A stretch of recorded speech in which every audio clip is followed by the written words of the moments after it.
तुम लोग को आवाज आ रही है सबको? Yes sir.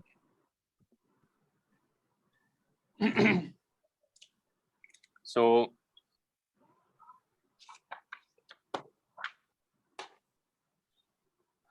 लास्ट टाइम हम लोगों ने किया था YouTube वाला problem, and I told you the idea, the principle is that. So हमने फिर 3 शेप्स भी देखे थे ना कि प्रेशर कैसा डिस्ट्रीब्यूटेड होगा। बकेट देखा था, उल्टा बकेट एंड दैट। हाँ, करेक्ट। तो मैं क्विकली रिवाइंड कर रहा हूँ कि YouTube वाले प्रॉब्लम्स जो रहते हैं सारे, उनमें ये लॉजिक रहता है कि जो बॉटम मोस्ट पॉइंट है तुम वहाँ पे जाके प्रेशर्स को इक्वेट कर सकते हो किसी भी सेम हॉरिजॉन्टल लेवल पे, as long as it's the same liquid and it's the same connected body of liquid.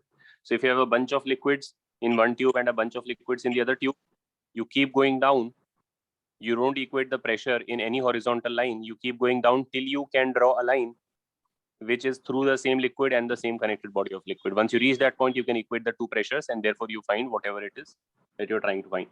Then we were talking about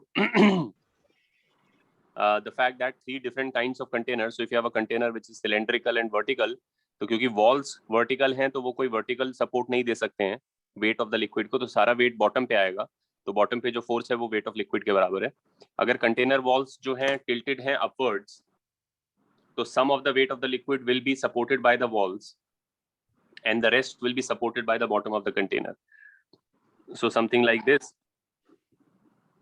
and they can actually make a question out of it. They can give you कि liquid का इसमें depth कितना है, ऊपर मान लो PATM 0 है और liquid का density rho है और bottom का radius r दिया है, तो अगर मैं इसमें बोलूं कि find the force on the walls, तो कैसे find कर सकते हैं? और given कि मान लो मैं तुम्हें इसका मास दे दूं लिक्विड का टोटल, या इसका टोटल ये दे दूं कि r इधर है और 2r इधर है, तो इसको करने का जो तरीका होगा, मैं सॉल्व नहीं कर रहा हूं, but the basic principle would be that you would say that since the water is in equilibrium,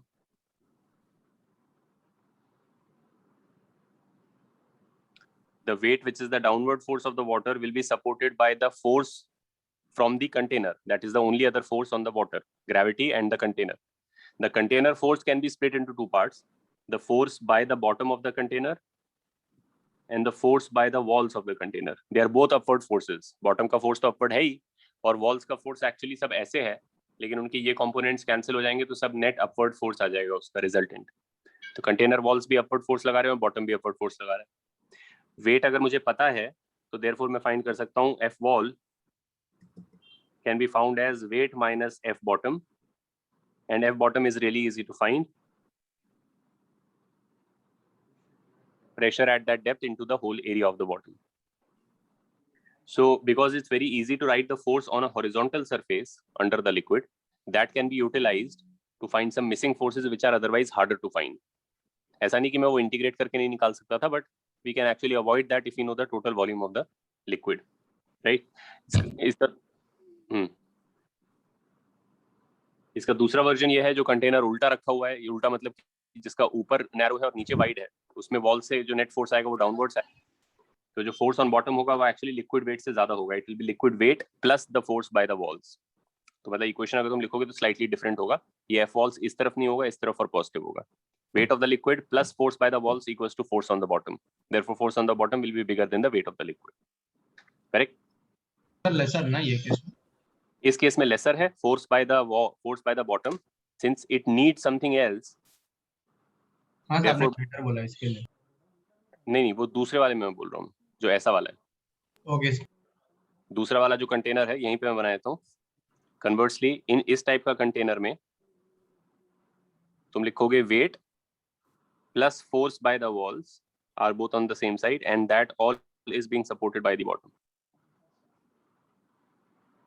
ठीक है, तो therefore ये हम कह सकते हैं कि force on the bottom is in this case bigger than the weight, but in this case हम ये कह सकते हैं कि force on the bottom is actually lesser than the weight. और सर अभी इसमें ऐसा केस आ गया कि यही इनवर्स बकेट के ऊपर सीधा बकेट भी रख दिया, वैसा एक शेप है, तो वेट ही हो गया. उसमें दोनों इफेक्ट आएंगे, लेकिन उसमें क्या होगा कि ऊपर वाला जरूरी नहीं है. हाँ, उसमें ऊपर वाला पार्ट जो होगा, ऐसा तू बोल रहा है ना? Yes sir. तो इसमें क्या होगा कि एक तो पहले बॉटम पे काफी फोर्स होगा, और बॉटम का फोर्स जो है अब क्योंकि इधर वाले वॉल्स पे क्या है कि नीचे की तरफ फोर्स लगेगा, इधर वाले वॉल्स के कारण लिक्विड पे नीचे फोर्स लगेगा, इधर वाले वॉल्स के कारण लिक्विड पे ऊपर फोर्स लगेगा, लेकिन इन दोनों में से कौन सा ज्यादा होगा? सर नीचे वाला. हाँ, अगर मैं बोलूं कि अपर वॉल्स के कारण जो डाउनवर्ड फोर्स है वो नीचे है और नीचे वाले वॉल्स के कारण जो अपवर्ड फोर्स है वो ऊपर है, सर तो ऊपर वाला फोर्स ज्यादा होगा, ऊपर डायरेक्शन होगा. हाँ, तो ये जो है ये है ये है लोअर वॉल्स के कारण और ये है अपर वॉल्स के कारण. तो लोअर वॉल्स क्योंकि ज्यादा डीप है, वहां पे पानी का प्रेशर ऑन एवरेज ज्यादा है, इसीलिए ये फोर्स इस फोर्स से एक्सीड करेगा। तो नेट नेट सारे वॉल्स अगर तुम कंबाइन करके एज वॉल्स बोलोगे तो वॉल्स का नेट फोर्स ऊपर की तरफ आएगा। मतलब इसको ऐसे जनरलाइज कर लो कि even the container is like this,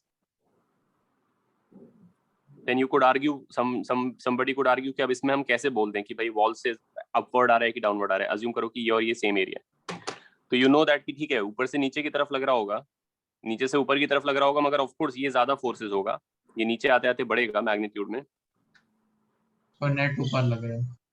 तो नेट इवन वॉल्स अगर ऐसे भी हैं तो भी net force by walls is still upwards. Make sense?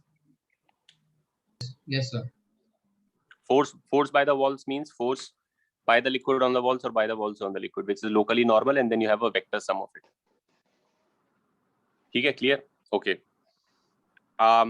And in fact अगर मान लो ऐसा है कि वॉल्स का कोई भी शेप हो, इन जनरल वॉल्स का कोई भी शेप हो, मान लो जरूरी नहीं है कि ऐसा हो, अगर कुछ गंदा सा भी वॉल्स का शेप है, कंटेनर ऐसा कुछ है, ठीक है, तो भी हम आर्ग्यू कर सकते हैं कि इसमें जो है, अब इसमें यह है कि इस टाइप के जब सरफेस बनेंगे तो ये फिर हेल्प करते होंगे लिक्विड का वेट सपोर्ट करने के लिए, तो वापस डिपेंड करेगा ना अभी कि कितना हो रहा है। लेकिन तुम ये तब भी कह सकते हो कि ओवरऑल जो है, क्योंकि लिक्विड का वेट एज अ होल एक डाउनवर्ड फोर्स है और लिक्विड नेट नेट इक्विलिब्रियम में है, तो बाकी कंटेनर और कंटेनर का बॉटम प्लस वॉल मिला के नेट फोर्स तो अपवर्ड्स ही आ रहा होगा, right? And even if you have a large surface like this which is the walls but providing an upward force, if your container comes like this but has to go like that, then there is correspondingly some wall which is applying a downward force of the same magnitudes, in fact bigger magnitudes. I mean तुम container ऐसा curve करके तुम अगर cheating करने की कोशिश करो कि क्या मैं वॉल्स ऐसा नहीं कर सकता कि वो इतना हॉरिजॉन्टल हो जाए कि वो अपवर्ड देने लगे, या ऐसा वॉल्स नहीं कर सकता जो डाउनवर्ड हो, तो तुम डाउनवर्ड फेसिंग वॉल बनाओगे तो फिर कॉरेस्पॉन्डिंगली अपवर्ड फेसिंग वॉल बनाना ही पड़ेगा। थर्ड व्हाट मैं एक स्क्वायर जैसा ले लूं, हाँ, और फिर उसके सिर्फ अपर वाले हाफ में मैं ऐसा स्फीयरिकल बना दूं। Yes sir, exactly. हाँ तो ठीक है, तो इन वॉल्स के कारण जो है फोर्स तुम्हारे पास नेट डाउनवर्ड्स है, ये वही वाला केस है, ऐसा ही केस है। इस केस में जो है नेट वर्टिकल फोर्स है डाउनवर्ड्स, तो वेट भी केस अपवर्ड ही होगा ना। सिलेंड्रिकल पार्ट में तो नेट वर्टिकल फोर्स 0 है क्योंकि वो सारे फोर्सेस हॉरिजॉन्टल हैं और इसके कारण डाउनवर्ड्स है, तो वेट ऑफ द लिक्विड से ज्यादा फोर्स बॉटम पे आ रहा होगा, ये वाला केस हो गया है। यस, ठीक है, ऑलराइट।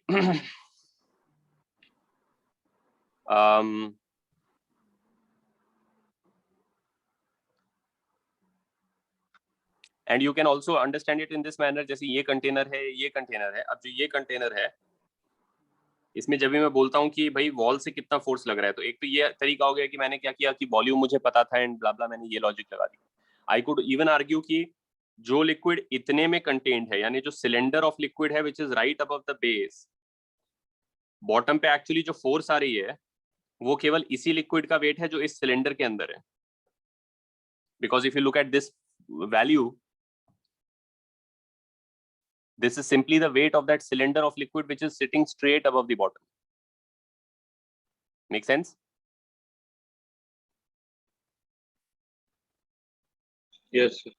तो therefore अगर टोटल वॉल्यूम भी पता है मुझे, तो उसमें से अगर मैं ये वॉल्यूम माइनस कर दूं तो बाकी जो वॉल्यूम है उसका वेट वॉल्स पे आ रहा होगा, क्योंकि बॉटम पे तो वही वेट आ रहा है जो डायरेक्टली उसके ऊपर है। किसी भी चीज के ऐसा केस में, किसी भी चीज में, जैसे हमने कोन वाला प्रॉब्लम किया था, जो सबसे पहला प्रॉब्लम था कोन का, उसमें हमने यही लॉजिक लगाया था कि कोन पानी में रखा था और उसका एपेक्स तक पानी था, तो हमने बोला कि भाई ये जो रीजन है इसमें जितना पानी है उसका सारा वेट जो है कोन का कर्व सरफेस पे आ रहा होगा क्योंकि वही उसके नीचे है। तो this is always true in our version of the liquid which is an ideal liquid in which the liquid can only apply forces on its neighbours, जो उसके साइड में नेबर है उसको वो केवल हॉरिजॉन्टली पुश कर सकता है, तो जो वर्टिकल फोर्सेस हैं वो केवल अपने से नीचे वालों पे लगा सकता है या अपने से ऊपर वालों पे लगा सकता है। तो इसीलिए हमेशा ट्रू होता है आइडियल लिक्विड के अंदर कि किसी भी रीजन में एक जगह पे जो फोर्स आ रही है वो आ रही है उसके ऊपर के अमाउंट ऑफ लिक्विड के वेट के बराबर। यहाँ पे भी ट्रू था, यहाँ पे भी ट्रू है, ठीक है, ऑलराइट। हाँ ठीक है Om, I will end it at 1:30. Alright, now next we will talk about another thing, which is that the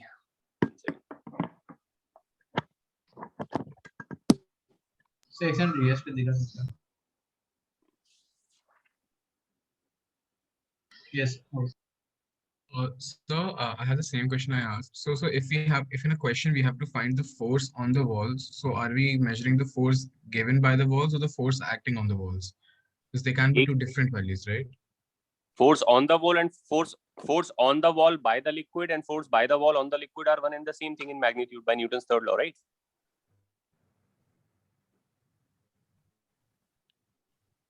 Yes, sir. So if you can find the force on the liquid, ये जो मैंने लिखा है ये मैंने liquid का equilibrium consider किया है। जब तुम किसी body का equilibrium consider करते हो तो तुम उस पे वो forces दिखाते हो जो उस पे लग रहे हैं बाकियों के कारण, जो वो लगा रहे हैं वो नहीं दिखाते हैं। तो इसमें हम एक्चुअली वो फोर्सेस दिखा रहे हैं जो लिक्विड पे लग रहे हैं, लेकिन then by reasoning I am saying कि लिक्विड पे अगर वॉल्स इतना फोर्स लगा रहे हैं तो लिक्विड वॉल्स पे इतना ही फोर्स लगा रहा होगा by Newton's third law. Right, understood sir.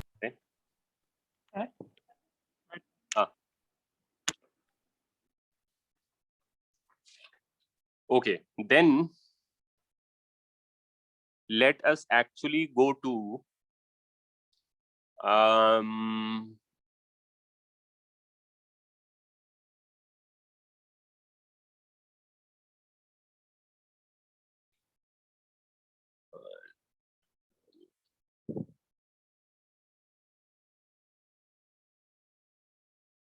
ये करते हैं डिस्कस। चलो, तो एक इंटरेस्टिंग चीज ये होती है लिक्विड्स में, फ्लूइड्स में होती है, गैसेस में भी होती है।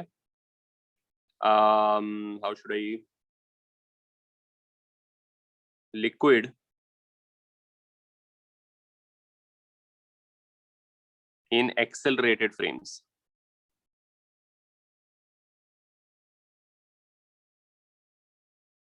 ठीक है, देखो अभी हम लोग पढ़ रहे हैं स्टैटिक्स। स्टैटिक्स का मतलब है कि लिक्विड हमारा एक्सेलरेटेड नहीं है, राइट? तो यू कुड से कि फिर ये कहां से आ गया बीच रास्ते में, how is this? The thing is, अगर मान लो लिक्विड एक्सेलरेटेड है फॉर वॉट एवर रीजन, तो मैं अगर अपने आप को इक्वली एक्सेलरेट कर लूं तो मैं लिक्विड के फ्रेम में आ जाऊंगा और फिर लिक्विड मेरे को रेस्ट पे दिखेगा, है ना? मतलब पॉइंट यह है कि अगर पूरा लिक्विड बॉडी एक साथ एक्सेलरेटेड है, मान लो एक कंटेनर में लिक्विड है और वो राइट को जा रहा है 5 मीटर पर सेकंड स्क्वायर से, तो if I also start moving to the right at 5 metre पर second square, then I will always have the liquid right in front of me. I mean, we are both going, but I mean, relative to me, the liquid is at rest. Then again, in my frame, it is a liquid statics problem. ठीक है, क्योंकि मेरा frame accelerated है तो मुझे pseudo forces लगाने पड़ेंगे, but एक बार जब मैंने सूडो फोर्सेस लगा दिए तो उसके बाद स्ट्रेट फॉरवर्ड है, स्टैटिक्स का ही प्रॉब्लम हो गया। डायनामिक्स का प्रॉब्लम वो तब होता है जब कोई ऐसा फ्रेम पिक नहीं किया जा सकता है जिसमें लिक्विड रेस्ट पे दिखाई देता हो। अब ऐसा कैसे हो सकता है? ऐसा तब होता है, प्राइमरीली ऐसा होता है जब लिक्विड, अगर हम लेटर पढ़ेंगे जब डायनामिक्स पढ़ेंगे कि लिक्विड एक ट्यूब में फ्लो कर रहा है, मान लो अगर ट्यूब का क्रॉस सेक्शन बराबर है, थ्रू आउट एक ही क्रॉस सेक्शन का ट्यूब है, तो we will see later that the liquid will have the same velocity throughout the tube, correct? But अगर ट्यूब का क्रॉस सेक्शन वेरी कर रहा है, ट्यूब आगे जाके मान लो नैरो हो रहा है या समथिंग लाइक दैट, तो जहां पे नैरो होगा वहां लिक्विड स्पीड अप हो जाएगा। We will see that, we will talk about it later. The liquid will speed up in the narrower parts and will slow down in the wider parts. So therefore it will have different velocities in different places. Therefore there is no unique velocity at which I could move and see the entire liquid at rest. Are you guys following what I'm saying here? Yes sir. So अगर कोई liquid accelerate कर रहा है तो उसमें waves form नहीं होंगे because of the pseudo force on the particles? देख होगा, और waves का भी स्टोरी होता है अलग से, वो भी हम कंसिडर कर सकते हैं, लेकिन अभी हम फिलहाल के लिए waves का स्टोरी को डिसरिगार्ड करते हैं। जब हम waves पढ़ेंगे तब उस वक्त तुम समझोगे कि किस तरीके से हम किस तरीके से एक्सेप्टेबल है अलग अलग कॉन्टेक्स्ट में वेव का फॉर्मेशन डिसरिगार्ड करना, राइट। अभी के लिए फिलहाल के लिए जाने देते हैं वेव्स को। ऑफ कोर्स अगर तुम एक्सेलरेट करना चालू करोगे तो जनरली जब किसी भी सिस्टम को डिस्टर्ब किया जाता है सडनली, तो उसमें ऑसिलेशंस प्रोड्यूस हो जाते हैं और फिर ऑसिलेशन से वेव्स प्रोड्यूस हो जाते हैं। अगर तुम्हारे पास एक, तुम्हें पता होगा, कॉफी का कप अगर तुमने लिया और तुमने किसी को पास किया, वो तो लिक्विड उसमें जो है, जब वो पहले स्टिल था और सरफेस ऐसा था, जब उधर जाएगा तो थोड़ी देर वो लिक्विड ऐसे ऐसे करता रहेगा उसके अंदर, और फिर वो डिसिपेट हो जाता है क्योंकि बहुत सारे डिसिपेटिव फोर्सेस होते हैं, विस्कोसिटी होती है वगैरह वगैरह होता है। अगर आइडियल लिक्विड है, कोई फ्रिक्शन नहीं है, कोई विस्कोसिटी नहीं है, कोई हीट जनरेट नहीं हो रही है, तो ideally then it should oscillate forever, right. In reality of course every oscillation dies down sooner और लेटर। सो वो एक अलग चीज है। लेकिन अगर हम ऑसिलेशन को इग्नोर करें तो let's consider this scenario. What the scenario that I am talking about is, let's say I have a container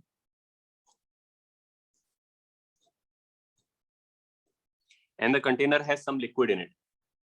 Then the container starts to accelerate to the right at A. ठीक है, तो as long as A is maintained at its value, as long as A remains A, you will see that the surface of the liquid will actually have taken this kind of a shape. ठीक है, तुमने देखा ही होगा पानी को ऐसे तुम करोगे तो जब जिधर जा रहा होगा उसके अगेंस्ट, और इनफैक्ट अगर स्पिल होगा तो पीछे की साइड से स्पिल होगा। इसीलिए होगा क्योंकि अगर ज्यादा एक्सेलरेट कर दोगे तो ये चीज इतना स्टीप हो जाएगा कि ये टॉप तक पहुंच सकता है और जस्ट स्पिल आउट कर जाएगा। if you are giving somebody a glass of water by sliding it on the table, and if you do it more rapidly, very rapidly, you can actually spill it on your side. ये अलग बात है कि ठीक है इतना rapidly करके फिर तुम जब सडनली उसको रोकोगे तो फिर उसकी एक्सेलरेशन जो है वो इस साइड होगी, डी एक्सेलरेशन। अभी उसकी जब तुम उसको चलाना चालू करते हो तो उसकी एक्सेलरेशन उधर होती है। ये हम टॉप व्यू देख रहे हैं ग्लास का। तो जब तुम उसको चलाना चालू करते हो तो उसकी एक्सेलरेशन उधर होती है, तो इसलिए वो इधर की तरफ पाइल करता है। और जब तुम उसको रोकने लगते हो तो फिर तुम उसको डी एक्सेलरेट कर रहे हो तो एक्सेलरेशन इधर है, तो फिर वो उधर पाइल करने लगेगा। तो रुकते टाइम वो उधर से स्पिल कर सकता है और फिर वो ऐसे ऐसे करेगा, थोड़ा स्पिल करते करते इतना कम हो जाएगा कि फिर स्पिल करना बंद करेगा और फिर ऑसिलेशन भी खत्म हो जाएगा। मेन पॉइंट ये है कि जिस तरफ एक्सेलरेटेड है उसके अगेंस्ट, उसके उल्टे डायरेक्शन में पाइल करता है। It's not very complicated, you can think of it in both ways. If you are in the ground frame, then this is simply the inertia of the liquid. The liquid was like this, the container started to go, but the liquid doesn't want to go. So the liquid will, the wall of the container is coming and sort of piling up the liquid on this side. और अगर तुम container के frame में करोगे तो तुम इस A को हटा दोगे लेकिन सूडो इधर लगा दोगे। तो अब देखो इसको करने का तरीका क्या है। The nice way of doing this is, first of all, I'm interested in finding this angle. ठीक है, the way we can find this angle is, जब लिक्विड नॉर्मल सर्कमस्टांसेस में होता है अंडर यूनिफॉर्म ग्रेविटी, तो जिधर भी ग्रेविटी है उसके परपेंडिकुलर लिक्विड का सरफेस होता है। जो भी ग्रेविटी है नेट इफेक्टिव, उसके परपेंडिकुलर लिक्विड का सरफेस होता है, राइट। तो तुम सोचो कि अगर मान लो तुम किसी ऐसी जगह पे, अच्छा तुम धरती पे खड़े हो मान लो, और अचानक से क्या हुआ कि ग्रेविटी जो है ऑफ हो गया और ग्रेविटी जो है ये डायरेक्शन में ऑन हो गया, जी इफेक्टिव लेंगे ना, तो क्या होगा कि लिक्विड का सरफेस ऐसा हो जाएगा। ये ठीक है कि तुम भी जिस कमरे के अंदर खड़े हो उसमें भी तुम इधर से स्लाइड करके इधर आके फंस जाओगे। बेसिकली कमरे का पूरा डायनामिक्स जो है एंगल पे चेंज हो जाएगा। तो यहाँ पे हम वही लॉजिक लगा रहे हैं, एक्सेलरेशन और ग्रेविटी बेसिकली आपस में इंडिस्टिंग्विशेबल होते हैं। आई गेस तुम लोगों को ये समझ में आता होगा कि जब हम अर्थ पे खड़े हैं एक कमरे के अंदर, तो ग्रेविटी रियल फोर्स है और वो मेरे को प्रेस कर रही है, तो m इंटू जी बराबर सूडो m इंटू जी बराबर फोर्स लग रही है वेइंग मशीन पे, तो वो मेरा वेट हो गया। और मैं अगर एक कॉइन छोड़ता हूँ तो वो नीचे गिरता है जी से, एक पेंडुलम लटकता है ऐसे करके, अगर मैं एक बलून छोड़ता हूँ हीलियम का तो वो ऊपर जाता है। तो इसकी एक फिजिक्स है जो ग्रेविटी से कंट्रोल्ड है। जो चीजें भारी हैं वो नीचे जाएंगे, जो चीजें हल्के हैं वो ऊपर जाएंगे against gravity. Vice versa, if you were in outer space and there was no planet, nowhere, then there is no gravity, so you could be freely floating in this room. That's a very different kind of physics. But let's say now the room starts to accelerate upwards at exactly 9.8 meter per second squared. तो होगा ये कि तुम तो वहीं खड़े थे room में, स्पेस में, लेकिन फ्लोर तुम्हें नीचे से आके ठोकेगा और फिर तुम्हें लेके जाने लगेगा, which basically to you will feel like you are pressing into the floor with exactly m into g. तो जो वेइंग मशीन होगा वो वही रीडिंग दिखाएगा जो तुम्हारा वेट होता है। और जब तुम कॉइन को छोड़ोगे तो एक्चुअली कॉइन तो एब्सोल्यूट स्पेस में यानी रिलेटिव टू समबडी आउटसाइड वो उधर ही रहेगा, लेकिन रूम नीचे से g 9.8 मीटर पर सेकंड स्क्वायर से एक्सेलरेट करता हुआ आके कॉइन को ठोकेगा, लेकिन you are inside the room, तो you will have the sensation or you will feel like the coin has dropped to the floor at 9.8 meter per second square. So my point is, if you are inside this room and there are no windows and there is no way for you to look outside, then there is nothing, absolutely no physical experiment or test that you could do which could tell you that you are in gravity or that you are accelerated. These two are completely indistinguishable situations. No physical experiment can be performed which can tell you कि भाई whether you are on a planet with the value 9.8 meter per second square as gravity or whether you are in a gravity free environment accelerating upwards at 9.8 meter per second square, the experiences are completely identical. Make sense? तो यही logic हम यहां लगाएंगे कि हम बोलेंगे कि भाई इसको हटा दो, जैसे इसमें ये g है तो एक सेंस में तुम नीचे की तरफ एक g फोर्स एक्सपीरियंस कर रहे हो, तो इसमें तुम इस a को हटा के एक सूडो ग्रेविटी टाइप लगा दो इधर, और रियल ग्रेविटी तो ऑलरेडी है नीचे, तो एसेंशियली इस पूरे फ्रेम का जो इफेक्टिव ग्रेविटी है वो ये डायरेक्शन में आ गया। जी इफेक्टिव की जो वैल्यू है वो √g² + a² हो गई। एंड क्योंकि लिक्विड जो है उसका सरफेस इफेक्टिव ग्रेविटी के परपेंडिकुलर रहता है, तो अब क्योंकि तुम्हारा ओवरऑल ग्रेविटी इस तरफ आ गया, एक सेंस में टेढ़ा हो गया है, तो लिक्विड का सरफेस उसके परपेंडिकुलर आ जाएगा। This is now normal to the effective gravity of the frame.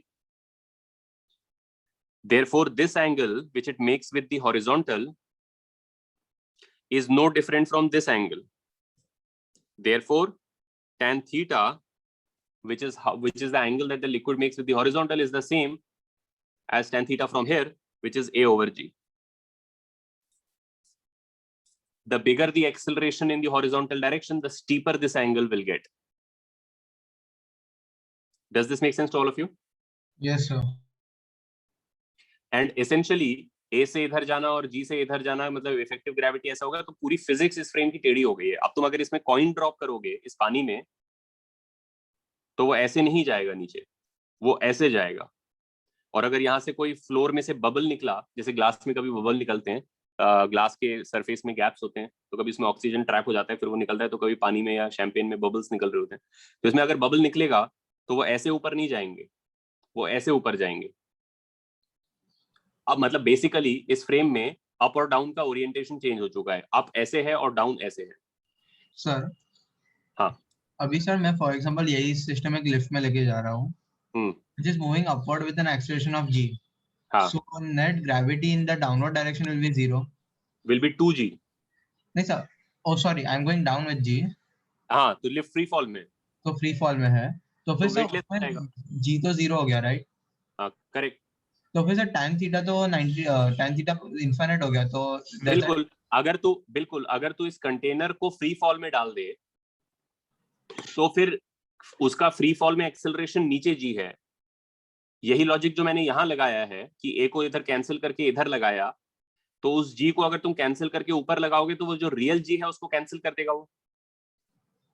हाँ सर। तो बेसिकली कोई ग्रेविटी फील नहीं होगी, तो वेटलेस लिक्विड हो जाएगा। ऑन टॉप ऑफ इट अगर वो ए से जा रहा है इधर, फ्रीली फॉलिंग है, और ए से इधर एक्सेलरेटेड है, तो एक सूडो ए इधर लगा दोगे, तो अब इधर वाले डायरेक्शन में तो सब कैंसिल हो चुका है, केवल इधर है। तो इस लिक्विड के पॉइंट ऑफ व्यू से ऐसा है जैसे धरती इस तरफ है, तो ये सारा लिक्विड ऐसे हो जाएगा और इधर से गिर जाएगा नीचे। अब गिरने का मीनिंग चेंज हो गया, it will just you are pouring the liquid out. Sir वो बराबर है, बट अगर ए ही नहीं डाला मैंने, सिर्फ जी को मैंने कैंसिल आउट कर दिया फ्री फॉल में, हाँ ठीक है, एक्सटर्नल एक्सीलरेशन नहीं डाला है, तो फिर सर उसका हाँ, ठीक है। फ्री फॉल में ही वो 90 डिग्री का एंगल बनाएगा लिक्विड। नहीं, ये तो इसका तो मीनिंग तब बनता है जब तुम ये सिचुएशन मान के चल रहे हो कि जी है और ए है। ये फॉर्मूला का कोई मीनिंग नहीं है अगर तुम बोल रहे हो कि जी ही नहीं है। ओके, ए ही नहीं हो तो 0/0 फॉर्म हो गया फिर वो। हाँ, कोई मतलब नहीं है उसका। लिक्विड एक्चुअली कोई वैल्यू नहीं बनाएगा। देन अगर तुम्हारे पास एक बॉडी ऑफ लिक्विड होता और वो एक कंप्लीटली ग्रेविटी फ्री एनवायरनमेंट में तुम रख देते, तो उसका कोई सरफेस नहीं होता, वो एक ब्लॉब की तरह ऐसा करता रहता बस, जीरो ग्रेविटी की तरह। हाँ, the reason it is making a surface in any direction is because it wants to go in that direction, because there is something pulling, maybe a planet on this side. Got it, sir.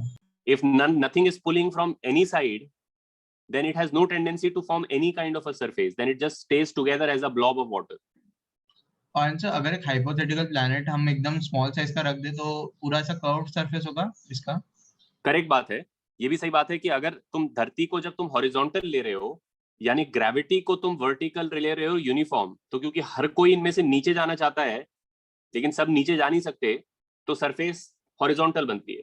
लेकिन अगर एक massive container ले आओ तो उसमें जब पानी रखोगे तो उसमें पानी जो है हॉरिजॉन्टल नहीं रहेगा, उसमें पानी, क्योंकि अब सब यहां जाना चाहते हैं ऐसे, तो लोकली, क्योंकि लोकल ग्रेविटी के परपेंडिकुलर होता है। जब तुम छोटा सा कंटेनर ले रहे हो तो अर्थ बहुत बड़ा है और ग्रेविटी हर जगह लोकली डाउनवर्ड्स माना जा सकता है। तो यहाँ पे भी ग्रेविटी नीचे है तो सरफेस ऐसा है, यहाँ पे ग्रेविटी नीचे है तो सरफेस ऐसा है, यहाँ पे नीचे है तो सरफेस ऐसा है, तो कलेक्टिवली स्ट्रेट लाइन हो गया। लेकिन इस केस में जिसमें कंटेनर अर्थ के बराबर या उससे बड़ा है, तो यहाँ पे लोकली ग्रेविटी इधर पॉइंट कर रही है तो सरफेस ऐसा होगा, यहाँ लोकली ग्रेविटी इधर पॉइंट कर रही है तो सरफेस ऐसा होगा, बीच में ग्रेविटी ऐसे पॉइंट कर रही है तो सरफेस ऐसा होगा, तो ऐसा सरफेस बनेगा उस केस में। होना ही चाहिए, क्योंकि जो अर्थ के ऊपर एटमॉस्फेयर है वो भी तो एक फ्लूइड ही है। Yes sir.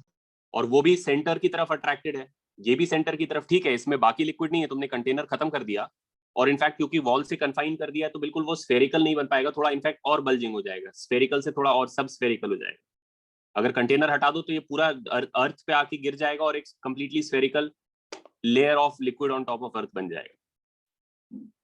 Make sense? Yes sir. So I hope ये सबको समझ में आ गया होगा, स्ट्रेट फॉरवर्ड सा रिजल्ट है। अच्छा guys, if you are sending me any chat, you have to send it to, wait, because I've just logged in from my computer. Send it to co-host, okay? Don't send to host. Any chat you want to send me, send to co-host. All right. तो ये चीज ये हो गया। अब इसका तुम लोग एक मुझे पहले बताओ कॉन्सेप्चुअल आंसर, फिर एक प्रॉब्लम सॉल्व करो इस पे। लेट्स से एक इंक्लाइन सरफेस है, इस पे मेरे पास कंटेनर है, ठीक है? ये कंटेनर इधर जा रहा है g/2 से, और ये जो है ये 30 डिग्रीज का एंगल है। तो इसमें जो है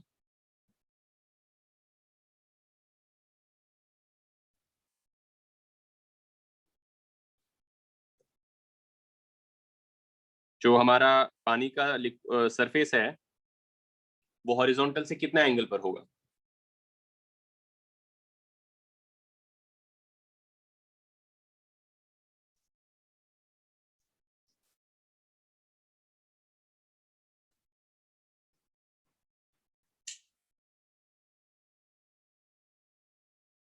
Tejas, bubbles are not in free fall. Bubbles are actually, because they are less dense than the liquid, the upward buoyant force on them exceeds their weight. They are lighter than the liquid. So instead of going down with gravity, they go against gravity. Things that are heavier than the liquid will go down with gravity. No, sir, Nothing I meant like, after the moment they escape from, like once they're in the air, then they'll just go up vertically, right? They will go vertically up. Yes. हाँ, because they are lighter than the liquid. Vertically up माने कि not vertically up. Vertically up माने ऐसे. Yes, that's inside the liquid, but as soon as they escape the surface. हाँ, of course. Once they escape it and come out here, and then you have to basically think about whether this air is also accelerated. If there is no air, then the bubble will simply be air coming out, and then I mean, you could say कि भाई ठीक है, उसके बाद acceleration खत्म हो गई तो फिर वो ऐसे चला जाएगा. Yes, sir. True.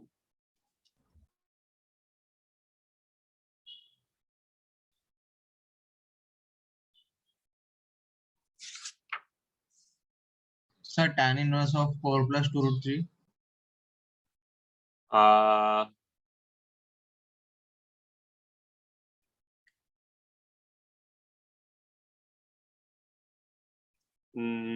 देखते हैं, रुको मैं सॉल्व करता हूँ। नहीं, वैसा तो नहीं आना चाहिए वैसे।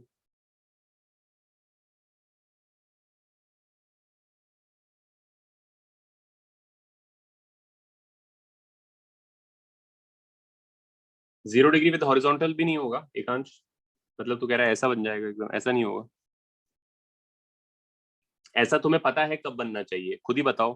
अगर ये इंक्लाइन पे होता, ऐसे होता, और मैं इसको हाथ से पकड़ लेता, 0 एक्सेलरेशन, तो इसमें क्या लेवल, कैसा एंगल होता लिक्विड? 0 डिग्री। जिसमें एक्सेलरेशन 0 होती है इसकी। तो क्लियरली अगर ये अब ऊपर एक्सेलरेटेड है तो इससे तो और ऐसा बनना चाहिए कुछ।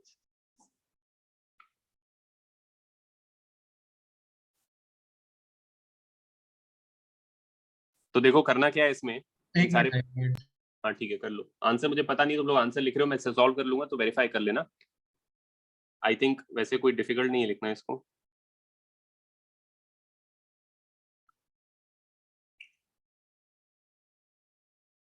आंसर कोहोस्ट पे भेजना है। एक काम करो, फ्रॉम इंक्लाइन ही बता दो, वो इजी है। Sir, g/2 of the incline is the net acceleration. What do you mean net acceleration? It is the acceleration. Okay, got it, sir. Okay. Right? Okay.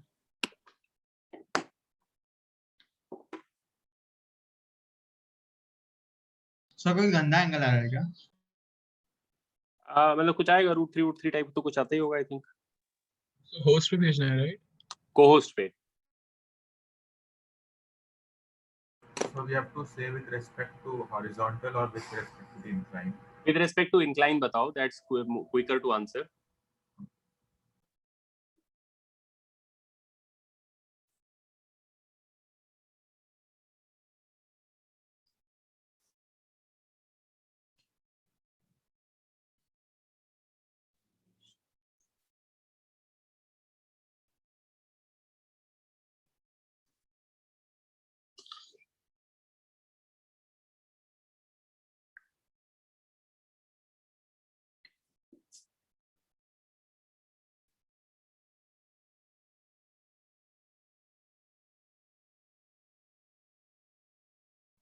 चलो मैं सॉल्व कर देता हूँ।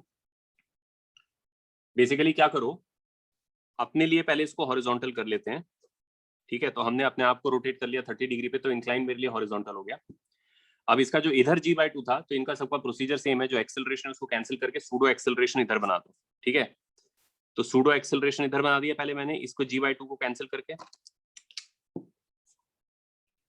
उसके अलावा इधर एक रियल g/2 है, g sin 30, और इधर एक √3/2g है, g cos 30। ये रियल फोर्सेस हैं, वो तो एग्जिस्ट करते ही हैं। तो नेट जो इफेक्ट हो गया वो देयरफॉर हो गया, इधर की तरफ पूरा g है और इधर की तरफ √3/2g है। तो यानी g इफेक्टिव जो है ऐसे आएगा, और जो इसका लिक्विड का लेवल होगा वो ऐसे बनेगा, जो इस हॉरिजॉन्टल के साथ थीटा बनाएगा, और थीटा ये एंगल भी होगा।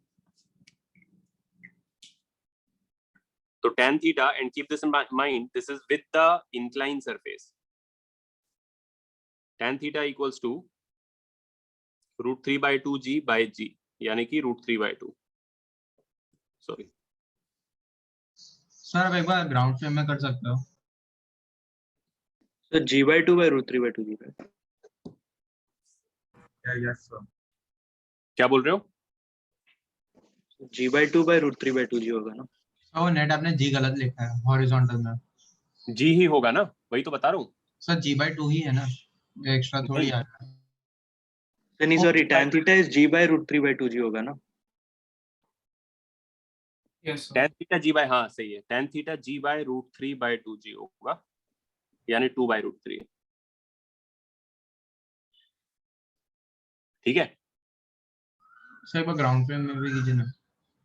ये सबको समझाना, ये g है, g/2। एक तो एक्चुअल, अगर even in the real situation there is a g/2 here and a √3g/2 here, right? Even with nothing moving, those are the real components of g. ठीक है? Yes, अब तुम क्योंकि एडिशनली g/2 से जा रहे हो, तो वो हटा के एक और सूडो g/2 इधर आ जाएगा।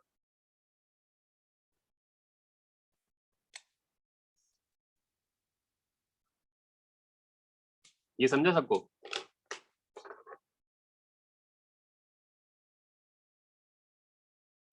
Does this make sense? नहीं, what do you guys mean do in ground frame? We are doing in ground frame only. You mean to say that I should solve the equation Inertial without applying pseudo forces? Yes sir, inertia frame में. नहीं, वैसे नहीं करते हैं क्योंकि painful है वो. क्यों करेंगे हम? अगर मैं इनर्शियल, तुम इसको करोगे इन दी एक्सेलरेटेड फ्रेम ओनली. जो भी एक्सेलरेशन दिया हुआ है उसको उल्टा करके सूडो बनाओ. अब तुम आगे लिक्विड के फ्रेम में. सर बट दूसरे इनर्शियल में कर ही नहीं सकते. मतलब इनर्शियल में कर सकते हैं मगर पेनफुल है ना, क्योंकि इनर्शियल में तुम एक्सेलरेट कर रहे हो. तो तुम पहले क्या इक्वेशंस लिखोगे? तुम्हें लिक्विड का स्टैटिक्स नहीं लिख सकते हो तुम फिर. सर बट ऐसा लगता है नेट ग्रेविटी ये डायरेक्शन में इतना है, फिर नेट जी इफेक्टिव का ये एंगल होगा. नहीं, एक सेकंड. जी इफेक्टिव तो तभी आता है ना जब हम सूडो बना लेते हैं. ओह गॉट इट सर. वो हम ऑलरेडी जो हम कर रहे हैं ना, ये जो मैंने तुम्हें बताया यहाँ पर, ये सब कुछ इन द लिक्विड फ्रेम है. The moment you cancel the actual acceleration and make it a pseudo gravity thing, we are in the frame of the liquid. Got it sir. These problems are to be done in the liquid frame. तुम acceleration हटा के उसको जब pseudo बना रहे हो तो फिर जो है हम उसको लिक्विड फ्रेम में ही आके सॉल्व कर रहे हैं. इसलिए कर रहे हैं क्योंकि लिक्विड फ्रेम में वो इक्विलिब्रियम में आ जाएगा.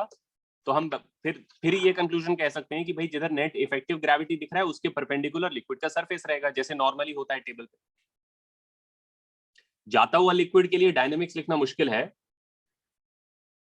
बिकॉज अब तुम्हें उसमें F = ma लिखना पड़ेगा, और वो सब हमने अभी किया नहीं है इसमें. राइट, हम लोग नहीं कर रहे हैं कि लिक्विड के ऊपर F = ma लगा रहे हैं. कहाँ कर रहे हैं हम? सिर्फ अपनी, और ये नॉर्मल तरीका है फिजिक्स करने का, कि तुम्हें अगर कोई चीज पता है, किसी चीज का आंसर तुम्हें पता है, और कोई दूसरा कॉम्प्लिकेटेड प्रॉब्लम दिया गया है, लेकिन अगर कुछ करके अपने आप को मूव करके, फ्रेम चेंज करके, व्हाटएवर करके तुम उस प्रॉब्लम को, जो एक्चुअली डिफिकल्ट प्रॉब्लम है, जो नया प्रॉब्लम है, suddenly वो ट्रांसफॉर्म हो जाता है into a problem whose answer you know, then that is the way to do it. You transform that into a known problem and then you write that answer. ठीक है? Yes sir. हाँ, छोड़ दूंगा 130 को छोड़ दूंगा. हर्षित, अगर तुम्हें ग्राउंड से अब निकालना है आंसर, देखो ये जो आया मेरा थीटा, ये इंक्लाइन से आया है. इंक्लाइन ये है, और इंक्लाइन से थीटा पे है लिक्विड. अब अगर तू इंक्लाइन को 30 पे रोटेट कर देगा तेरे हॉरिजॉन्टल से, तो लिक्विड का लेवल एक और लेवल हो जाएगा, जो कुछ हो सकता है, व्हाटएवर इट माइट बी. समझ गए? ये तो इंक्लाइन का सरफेस है, क्योंकि ये ऐसे था, मैंने उसको ऐसे कर लिया. मैंने पहले ट्रांसफॉर्म कर लिया इसको इनटू अ प्रॉब्लम जिसमें इंक्लाइन ही हॉरिजॉन्टल है. Oh yes, so that I understood. I was just having struggle कि अब हम exact value plus 30 के मतलब क्या ऐड करेंगे कैलकुलेट करने के लिए. हाँ देख, अब तेरा थीटा आ गया है और थीटा इंक्लाइन से आया है, ठीक है. और अब अगर तुम इसमें 30 ऐड करते हो तो इसकी इंक्लिनेशन में से वो माइनस होगा, क्योंकि नेट हॉरिजॉन्टल ये है. राइट, अगर तुम ये इंक्लाइन पे रखते हो और ये इंक्लाइन है तुम्हारा, अब मान लो ये है, ठीक है, यहाँ पे हॉरिजॉन्टल है, हॉरिजॉन्टल ऐसा है. Right, Yes sir. ये एंगल 30 डिग्री है. अब अगर मैं वापस इसको हॉरिजॉन्टल करना चाहता हूं तो then I will be rotating the horizontal to make it horizontal. Right, it was not horizontal, and so therefore the liquid will actually come at a lesser inclination compared to the horizontal. And so lesser by 30 degrees, exactly. Lesser by 30 degrees. Make sense? Yes sir. So the answer would be tan inverse 2/√3 minus 30. Correct. If it is written. Thank you sir. Yeah. अच्छा, ये बताओ तुम लोग कि if in the same problem this liquid was simply allowed to slide down the incline without friction, then what would be the answer to this problem? Sir, can you repeat? मैंने इसको incline पे रखा, and instead of dragging it up at g/2, I just let go of it, and it is slipping, freely sliding down the incline. अब इस problem का answer क्या है? Sir, 30 degree. नहीं, विद द इंक्लाइन बताना है. 0. विद 0. करेक्ट.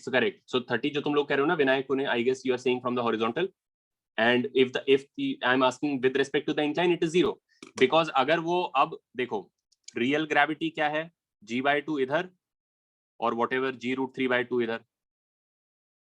अगर इसको फ्रीली छोड़ दिया जाए तो ये g/2 से ही इधर जाएगा। बेसिकली जैसे फ्रीली छोड़ते हैं तो g से चीजें जाती हैं, ये इसमें फ्री फॉल है, along the incline free fall. तो अगर इसको फ्रीली छोड़ देंगे तो ये g/2 से इधर जाने लगेगा, और इसके फ्रेम में आने के लिए मेरे को इसको कैंसिल करके एक सूडो ग्रेविटी g/2 इधर लगाना पड़ेगा, जो इसमें से माइनस हो जाएगा। यानी अब ये लिक्विड हॉरिजॉन्टली एक्सेलरेटेड नहीं होगा। If the incline is your horizontal, then there is no horizontal acceleration. So if you turn it and make the incline the horizontal, then this acceleration of g/2 has managed to nullify this actual g/2. Therefore, the only gravity is now vertical, and therefore the liquid will maintain a horizontal surface with respect to the incline. So it's like being on a planet जिसका gravity का value ही g√3/2 है।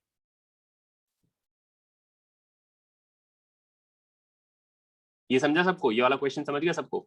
So horizontal वाला cut क्यों हुआ, वो नहीं समझा। जब तू इधर जा रहा था g/2 से, पहले तो रियल फोर्सेस बना लो तुम, ठीक है, दोनों ही केस में। हाँ सर। जब तू ऊपर जा रहा था इंक्लाइन पे g/2 से, तो वो तुम्हारा वो एक्सेलरेशन था, तो उसको सूडो बनाने के लिए तुमने उसको कैंसिल करके इधर लगा दिया, तो वो इस g/2 में ऐड हो गया। हाँ sir. Then there is so much of a pull back to the liquid, so the liquid tends to go like this, right? It is getting pulled in down the incline. Yes sir. इस case में क्योंकि वो इधर ही आ रहा है g/2 से, तो अब उसको सूडो बनाने के लिए कैंसिल करके उधर बनाओगे एज अ फोर्स। इधर वो एक्सेलरेशन है, उधर वो जाके फोर्स हो जाता है। हाँ। और एक रियल g/2 इधर है ही ऑलरेडी। सर तो आपने कैंसिल करके कौन सा वहाँ पे डाला, अगर रियल वाला यहाँ पे तो? दोनों कैंसिल हो गए, तो इस डायरेक्शन में कुछ नहीं बचा ना। नहीं, आपने जो ब्लैक वाला g/2 लिखा है, जिसको कैंसिल करके आपने सूडो लिखा, वो कौन सा g/2 था? ये एक्सेलरेशन है, ब्लैक में मैं एक्सेलरेशन दिखा रहा हूँ।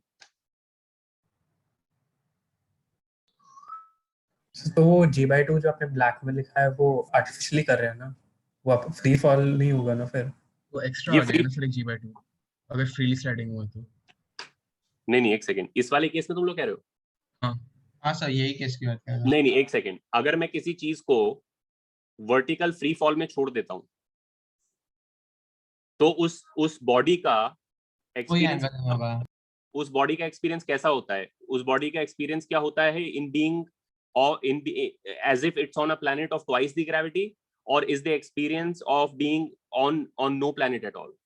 तो जीरो ग्रेविटी ना। अगर तुम ग्रेविटी की डायरेक्शन में ग्रेविटी से ही गिरते हो, तो ironically enough you feel no gravity. Understood sir, अभी समझ गया। तो डाउन द इंक्लाइन तुम ग्रेविटी से ही जा रहे हो ना, इधर इतना ही ग्रेविटी है, g/2 ही है, और तुम g/2 से ही जा रहे हो, तो खत्म हो गया। इस डायरेक्शन में फ्री फॉल है, ये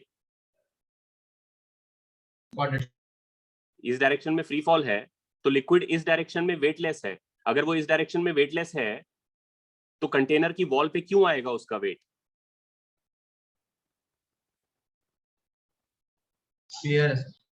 make sense? Are you guys all following this? कोई कंफ्यूज तो नहीं हो रहा है? नहीं। ठीक है,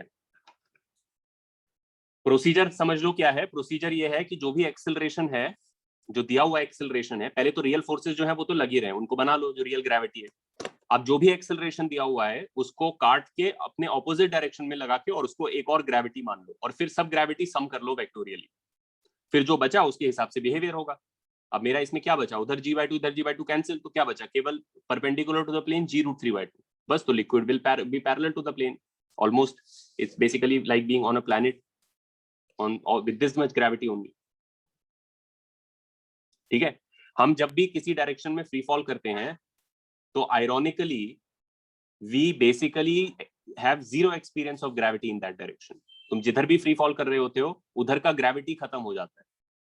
ग्रेविटी फील ही इसलिए होता है क्योंकि फ्री फॉल नहीं कर पा रहे हैं। मेरे को अपना वेट ही इसलिए फील होता है क्योंकि फ्लोर जाने नहीं दे रहा है, तभी तो वो रुक रहा है और मेरे बोन्स में वो कंप्रेशन आ रहा है और मुझे पता चल रहा है कि मेरा वेट है। अगर फ्लोर हट जाएगा तो there is nothing to press against, then I will have no sensation of gravity.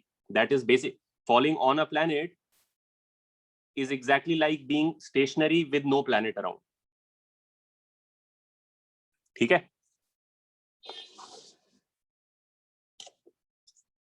कौन सा क्या रहा है तू? ये वाला? इसमें तो सिंपल हो गया ना। जब मैंने इधर का g/2 को इधर कर दिया, वो इसके साथ ऐड होके g बन गया पूरा, और इधर √3/2 है, तो tan थीटा इस ट्रायंगल में से निकाल लो। ये ट्रायंगल में tan theta perpendicular over base, वही लिखा हुआ है। g over root 3 g/2. Alright, ठीक है, ओके। ये प्रॉब्लम तुम लोग ट्राई कर सकते हो, ये तुम्हारे बुकलेट में है शायद। एक कंटेनर है जिसको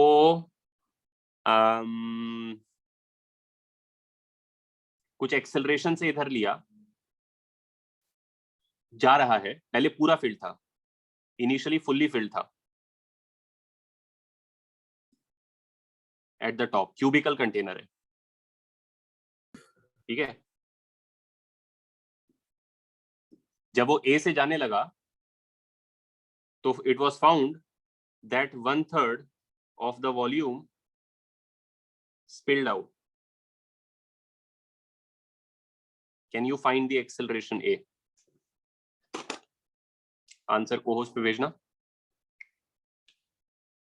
फुल्ली फिल्ड कंटेनर है, इनिशियली फुल्ली फिल्ड कंटेनर है,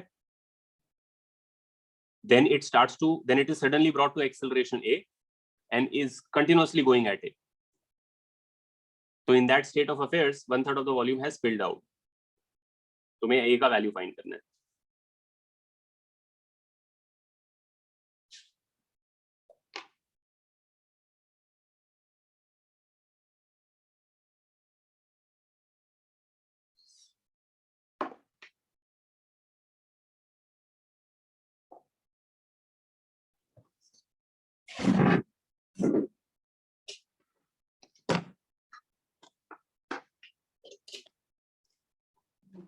सर डायमेंशंस दिए हैं क्या? नहीं, डायमेंशंस की जरूरत नहीं पड़ेगी, तो 1/3 दिया है तो उससे हो जाएगा सब। क्यूबिकल है, बस इतना काफी है इसके लिए।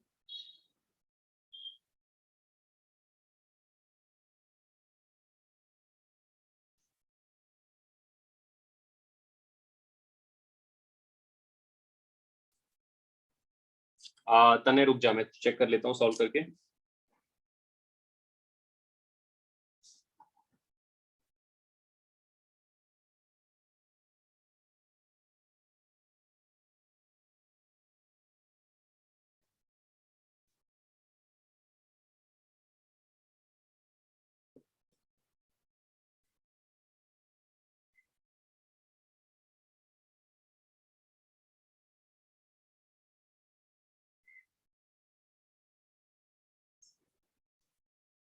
नहीं, तने करेक्ट नहीं है, आइविन करेक्ट है।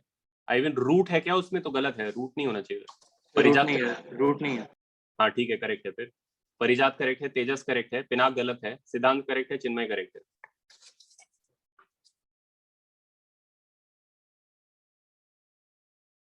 श्रेया करेक्ट है।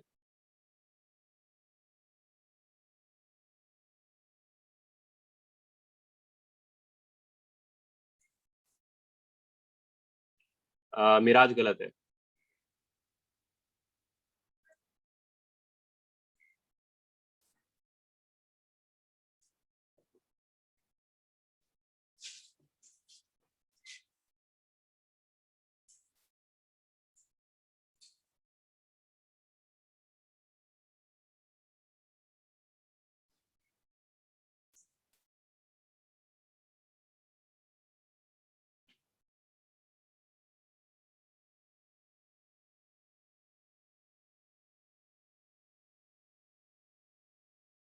एकांश करेक्ट है।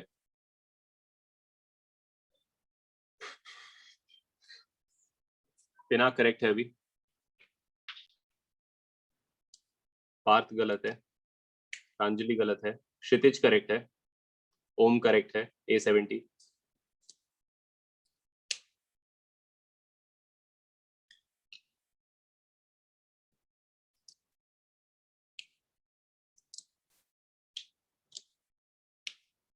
परिन करेक्ट है।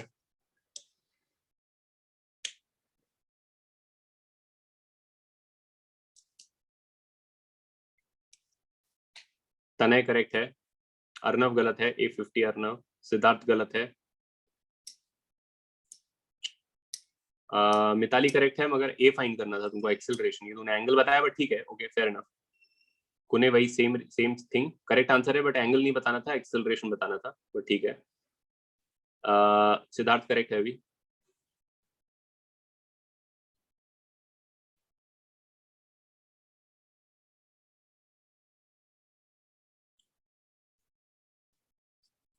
ठीक है, मैं सॉल्व कर देता हूं। तो इसमें जब तक वो ए से चलता रहेगा, हाँ श्रिया करेक्ट है, B54, मुक्ता गलत है, चेक करो। जब तक वो उस एक्सेलरेशन से चलता रहेगा तो होगा क्या कि हर्षित करेक्ट है, मिराज करेक्ट है, पहले वो पूरा भरा हुआ है, जब वो ए पे आ जाएगा तो ए के कॉरेस्पॉन्डिंग एक सर्टेन एक्सेलरेशन के कॉरेस्पॉन्डिंग सर्टेन एंगल है, उस एंगल के हिसाब से जितना पानी गिर गया है, अब और नहीं गिर सकता है। तो मतलब कि पानी जो है बिल्कुल एज पे है इस साइड में। अगर तुम अब एक्सेलरेशन बढ़ा देते हो तो और स्टीप हो सकता है, तो और पानी गिरा सकते हैं बाहर। But for a certain given acceleration there is a certain fixed angle, which means once enough water has fallen out, no more water will fall out and the container will go with a constant slope maintained। ठीक है, और अगर इसको तुम perspective में देखोगे तो ऐसा दिखता होगा, ये हमारा क्यूब है और इसमें जो है ऐसा कुछ बन गया होगा, राइट? ये पानी है, ये बचा हुआ पानी है, और ये इस तरफ एक्सेलरेटेड है ए से। अब if you increase a then it will become steeper and some more water will spill out, but if you maintain a then this will maintain, and so जो ऊपर खाली व्हाइट स्पेस है वो 1/3 volume है जो बाहर चला गया, राइट? तो अब अगर मान लो तुम क्यूब का एच जो है वो L है, तो जितना नीचे चला गया यहाँ पे वो x ले लेते हैं, तो ये जो ऊपर वेज शेप खाली स्पेस है ये 1/3 वॉल्यूम है टोटल क्यूब का, राइट? इसका वॉल्यूम कैसे लिखेंगे? इसका वॉल्यूम लिखेंगे इसका सामने ट्राइंगल का एरिया इनटू डेप्थ, क्योंकि ये बेसिकली 2D प्रॉब्लम ही है, 3D की कोई जरूरत नहीं है, क्योंकि ये सारा इसी फोटो का कॉपी पेस्टिंग है पीछे। तो अगर सामने ट्राइंगल का एरिया स्क्वायर का एरिया का 1/3 कर दो तो वॉल्यूम में भी ट्रू है ना? तो ट्राइंगल का जो एरिया है वो है half into base into height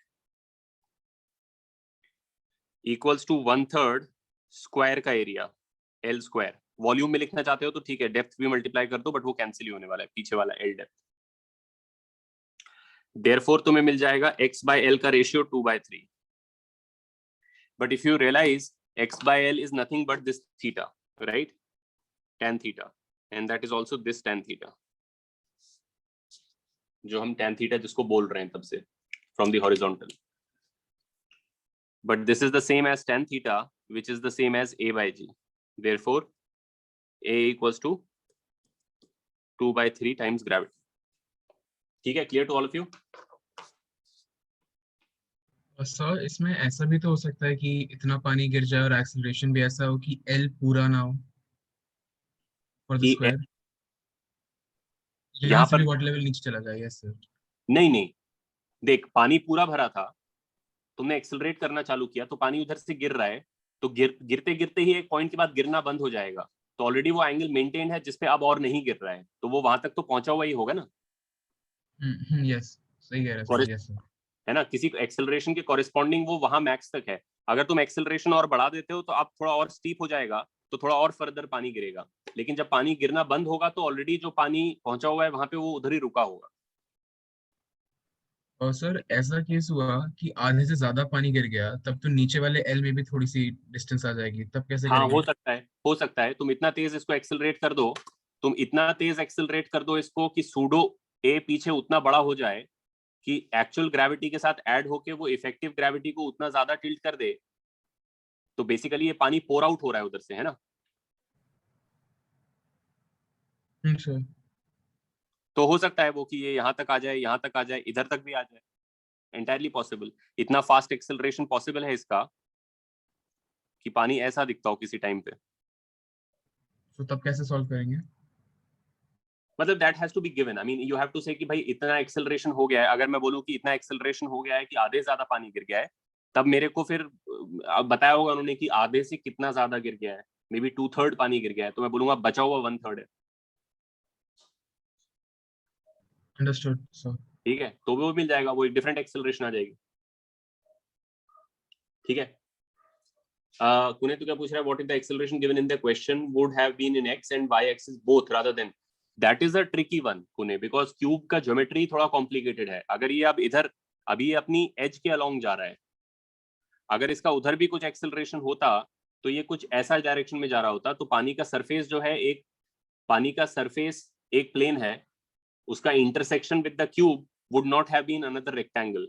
अभी तो ये सरफेस रेक्टेंगल है, लेकिन तब वो एक अजीब सा शेप होता है ऐसा, ठीक है। तो that is not something that we can easily find, because to be able to write the volume of that shape would require us to sort of know the geometry of it and to figure that out separately. That's a much more complicated 3D problem, right? इसीलिए इन्होंने इसका acceleration जो है parallel to one as रखा हुआ है, तो depth actually irrelevant है, तो इसलिए फंडामेंटली 2D प्रॉब्लम है। ओके, नाउ क्लियर हो गया सबको ये? अच्छा, another thing to remind you is that you must have come across this angle tan theta equals to a by g पहले भी, है ना, कि अगर तुम्हारा गाड़ी है और वो a से जा रहा है तो पेंडुलम जो है वर्टिकल से थीटा पे लटकेगा और वो भी a by g होगा। No surprises there, because essentially a जो है पीछे आके a बन गया है और g के साथ उसने एक इफेक्टिव ग्रेविटी बना दिया है, और सारी फिजिक्स ऐसे हो रही है as if effective gravity is the real gravity. So not only will the pendulum hang in that direction, a helium balloon tied to the floor will float like this, and any water filled in the container would fill like this. It's really that the entire physics has changed at that angle or turned at that angle. You can just tilt your head and go on living your life like it is completely normal. That's just all that is required to transform, to take care of any acceleration, is to transform it into a pseudo, which then adds with real gravity to just sort of tilt the frame, and everything else behaves in exactly the same manner, just at that angle. Pendulums suspend, balloons go up, you stand like this, and so on and so forth, right? Okay. तो ये हो गया कि जब हमारा liquid uniformly accelerated है. I should have basically broken it into two parts. मैंने बोला liquids in accelerated frame. This is a uniformly accelerated liquid. All parts of the liquid are accelerated identically. अगर ये g/2 से इधर जा रहा है तो इसमें पूरा लिक्विड जो है g/2 से जा रहा है। Every single molecule is going at g/2। Tejas helium balloon वाला पार्ट में ये कह रहा था, अभी हमने बॉयंसी पढ़ा नहीं है तो तुम्हें अभी टेक्निकली पता नहीं है, लेकिन अगर तुम ये यहाँ पे यही बात है ना, the power of physics is that you can generalize to situations. हाँ, वो एक अलग बात है हर्षित, वो एक फेयर इनफ, वो एक अलग बात है। मैं यहाँ पे एक्चुअली दूसरी चीज बोल रहा हूँ, मगर इसको अभी जाने दो फिलहाल। अगर हीलियम बलून कंफ्यूजिंग है तो उसको जाने दो, ठीक है। तुम कह रहे हो कि लेफ्ट को आएगा, ऐसे आएगा। You are saying that because we are going this way the helium balloon should sort of get left behind, that is why you are saying it. नहीं, that is the thing, that is the real. ये अगर एक गाड़ी होता है और उसमें तुम खड़े होते हो और वो गाड़ी इधर एक्सेलरेट करता है, और मान लो तुम्हारे जूते जो है वो चिपके हुए हैं उसके साथ, फेविकॉल लगा दिया है, तो गाड़ी के एक्सेलरेट करने से तुम ऐसे हो जाओगे, गाड़ी के अंदर तुम टेढ़े हो जाओगे। हीलियम बलून अगर इधर तुम्हारे सामने फ्लोट कर रहा है तो जब ये गाड़ी इधर एक्सेलरेट करेगा तो तुम तो ऐसे हो जाओगे, हीलियम बलून ऐसा हो जाएगा।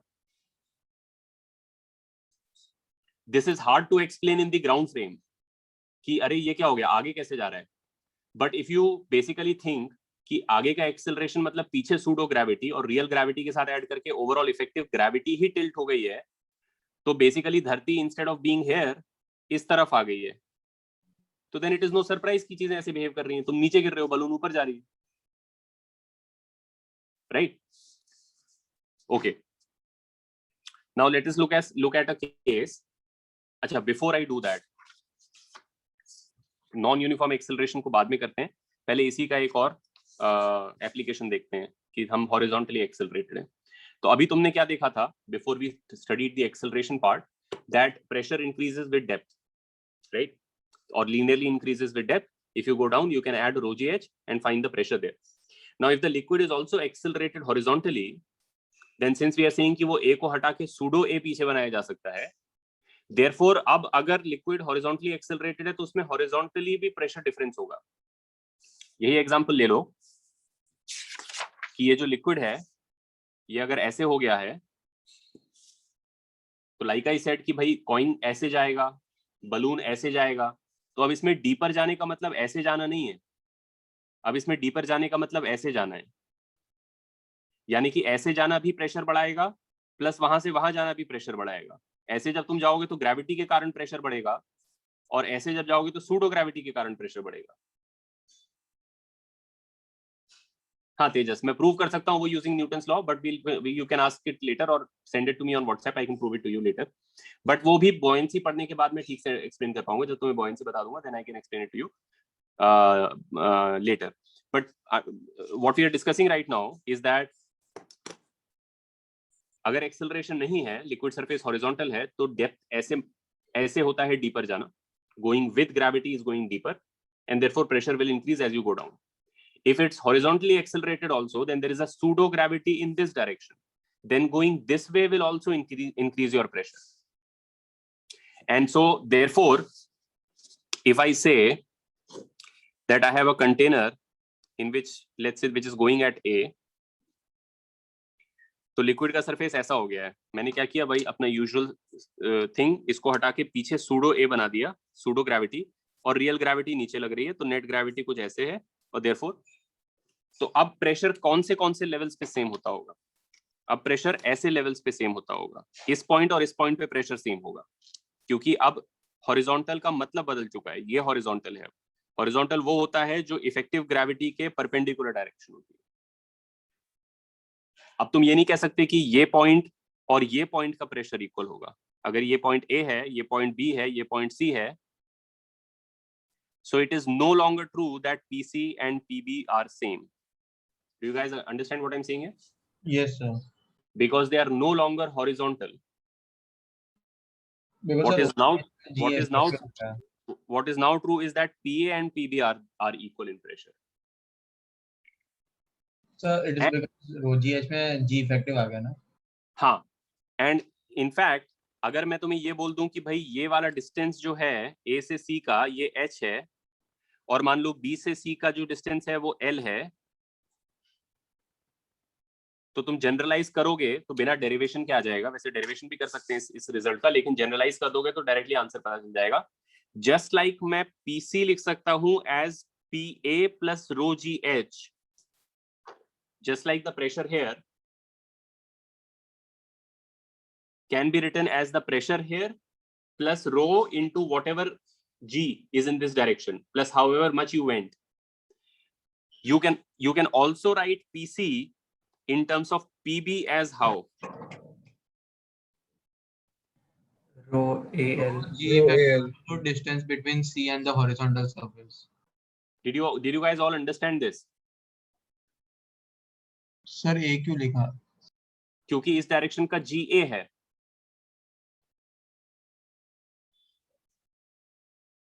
ये A और G में आई होप मैंने तुम्हें पहले कन्विंस कर लिया होगा कि ग्रेविटी और एक्सेलरेशन में कोई डिफरेंस नहीं है. They are indistinguishable from each other. Yes, sir. तो just like going down with gravity adds to your pressure by rho G amount you went. Therefore, in this context, going this way will increase your pressure by rho A, the distance you went.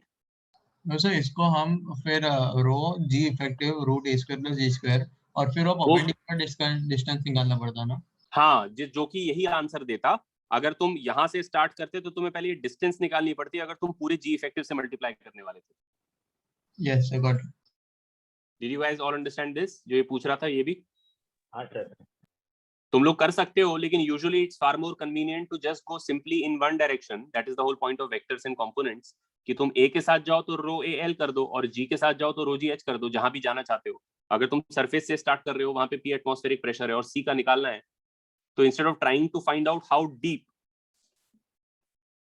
in the new context, how deep C is, you can instead simply use your standard XY, and when you go with standard Y, you go with G, and when you go with standard X, you go with A, and then you arrive at C, and you can add it. Make sense? Yes, sir. ठीक है. तो just as this is true, so is this now true. It's simply a generalization. ये हम ऐसे भी देख सकते हैं. By the way, So the PC. तुम इनको ऐसे भी देख सकते हो कि क्योंकि PC तुमने दो अलग अलग तरीके से लिखा है, तो तुम इनको इक्वेट कर सकते हो. अगर इनको इक्वेट कर दें, just verifying that this is correct, equating PC, तो वो हो जाएगा PA plus rho GH equals to PB plus rho AL. P और PB तो बराबर ही है. तो A by G जो है वो H by L हो गया, जो कि करेक्ट है एकदम, tan थीटा है, सही है। Yes sir. ठीक है, तो ये जो चीज है ये बेसिकली हॉरिजॉन्टल डायरेक्शन का रो जी एच है। जैसे वर्टिकल का रो जी एच होता है वैसे ही हॉरिजॉन्टल का रो जी एच है। अगर तुम एक्सेलरेटेड हो तो उसको सूडो ग्रेविटी बना के और फिर रो ए एल कर दो, just like you do rho g h. Also please understand, never if you ever find yourself taking the vector sum for pressure, if you are like कि मैं यहां से आया और यहां से आया, तो मतलब रिजल्टेंट टाइप कुछ होना चाहिए। प्रेशर रिजल्टेंट नहीं होता है, प्रेशर स्केलर है। तुम यहां से स्टार्ट करके यहां आए तो जो तुम्हें प्रेशर मिला वो सी का प्रेशर है। अगर तुम यहां से स्टार्ट करके यहां आए तो भी तुम्हें सी का प्रेशर मिला। तुम उनको इक्वेट कर सकते हो लेकिन उनको तुम ऐड नहीं कर सकते हो। दो अलग अलग रास्ते से जब तुम एक पॉइंट पे अराइव करते हो तो उनको ऐड नहीं करना होता है। लेकिन हाँ, ये डिफरेंट अफेयर है कि अगर ये मान लो ऐसे एक्सेलरेटेड है ए से, मैंने इसको हटा के सूडो जी बना दिया और ये रियल जी हो गया। अब मान लो मेरे को यहां का प्रेशर निकालना है, ठीक है, एंड फॉर इंस्टेंस मुझे ये पता है कि भाई ये कितना हाइट है और ये कितना हाइट है। मान लो ये एच है और ये एल है और यहाँ मान लो पी नॉट है और मुझे पी एट 1 निकालना है। तो मैं ये कर सकता हूं कि P at 1 can be written as P naught, पहले वर्टिकली नीचे आ जाओ, प्लस रो जी एल। यहां पहुंच गए, यहाँ का प्रेशर इधर के प्रेशर से रो जी एच ज्यादा है, प्लस रो एल। और इधर का प्रेशर इधर के प्रेशर से रो एल ज्यादा है, तो देयरफॉर इधर का प्रेशर जो है, does this make sense to all of you? Yes sir sir. Directly GF factor नहीं ले सकते थे इस क्वेश्चन में? डायरेक्टली जी इफेक्टिव भी कर सकते हैं, लेकिन फिर तुम्हें ये निकालना पड़ेगा कि ये डेप्थ कितना है। तुम निकाल लो और फिर उसको कर लो तो वो यही आ जाएगा आंसर। तुम्हें लगाना पड़ेगा यहाँ पे थ्योरम, पाइथागोरस थ्योरम करके तुम कर लो, जी इफेक्टिव ले लो under root of g square plus a square. लेकिन फिर तुम्हें ये डेप्थ भी निकालनी पड़ेगी ज्योमेट्री करके यहाँ से। तो जब निकालोगे और मल्टीप्लाई करोगे कंपोनेंट करके तो यही आ जाएगा। It's always easier to go vertical and horizontal than to find the g effective and find that particular depth. But I hope you all understand कि यहाँ पे एडिशन कर रहे हैं, लेकिन ये एडिशन नहीं है। You are arriving at the same point from two different places, so you are equating it. You are saying okay, यहाँ का प्रेशर चाहे मैं इधर से लिखूं चाहे मैं इधर से लिखूं वो यहीं का प्रेशर है, तो इक्वेट किया जा सकता है। बट अगर मैं सीक्वेंशियली आया, पहले मैं कहीं से कहीं गया फिर उधर से वहां पहुंचा, तो आई कैन ऐड और सब्ट्रैक्ट। कीप इन माइंड कि जस्ट लाइक तुम नीचे जा रहे होते हो तो रो जी एच ऐड होता है, तो ऊपर जाओगे तो रो जी एच सब्ट्रैक्ट होगा। इसमें अगर तुम ए के साथ जाओगे तो रो ए एल ऐड होगा, ए का उल्टा जाओगे तो रो ए एल सब्ट्रैक्ट होगा। Make sense? Yes sir. Right? Okay. This will basically lead us to this kind of problem, which again involves your YouTube. Sir तो इसमें जैसे लास्ट वाले क्वेश्चन में ही एकदम राइट मोस्ट लाइन वॉल के against हम देखें, जो पार्टिकल्स होंगे उन पे ए से कोई लगेगा ही नहीं ना प्रेशर? हाँ, बेसिकली कुछ भी प्रेशर हो इधर जो पता नहीं है, मोस्टली क्या है कि किसी जगह का तुम रैंडमली बोल नहीं सकते हो प्रेशर क्या है। नहीं, बट जैसे हम एक नॉर्मल बीकर में वाटर ले तो एकदम टॉप मोस्ट पे 0 लेते हैं ना, तो वैसे इसमें राइट मोस्ट में ए की वजह से 0 लेंगे, राइट? नहीं नहीं नहीं, राइट मोस्ट में ए की वजह से 0, हाँ ठीक है, राइट मोस्ट में ए की वजह से 0 ले सकते हैं, वैसे बोल रहे। हाँ फेयर इनफ। तो अब जो है, मान लो ऐसा कुछ सीन है कि मेरे पास एक YouTube है,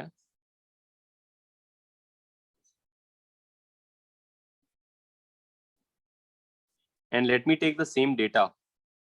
If you remember हमने एक प्रॉब्लम किया था इसका शुरू में, ऑरेंज L तक तो ये था, ठीक है, और फिर मैं इसमें L तक ये पोर करने वाला था। अभी ये इसका इक्विलिब्रियम ड्राइंग नहीं है, ये बस अभी पोर किया गया है। तो ये भी L लेंथ का है और इसका डेंसिटी जो है वो है 3 रो,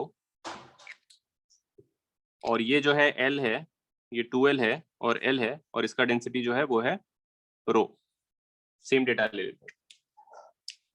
Additionally, the whole thing is accelerated to the right at g/2. तुम लोगों को अगर रफली याद हो कि इसका आंसर क्या आया था, वो ये आया था कि ये जो है इधर बचा था और थोड़ा ये भी बचा था, right, something like that. Yes, और sir. ये मैंने डेंसिटीज उल्टे ली, शायद ही उल्टे लिया आपने। नीचे वाला ज्यादा डेंसर था शायद उधर। नहीं सर। नहीं सर, यही था, ठीक है। अब पॉइंट ये है कि जो भी कॉन्फ़िगरेशन बनी थी उस टाइम पे, तुम लोगों को आप क्या लगता है? अच्छा नहीं, उल्टा था।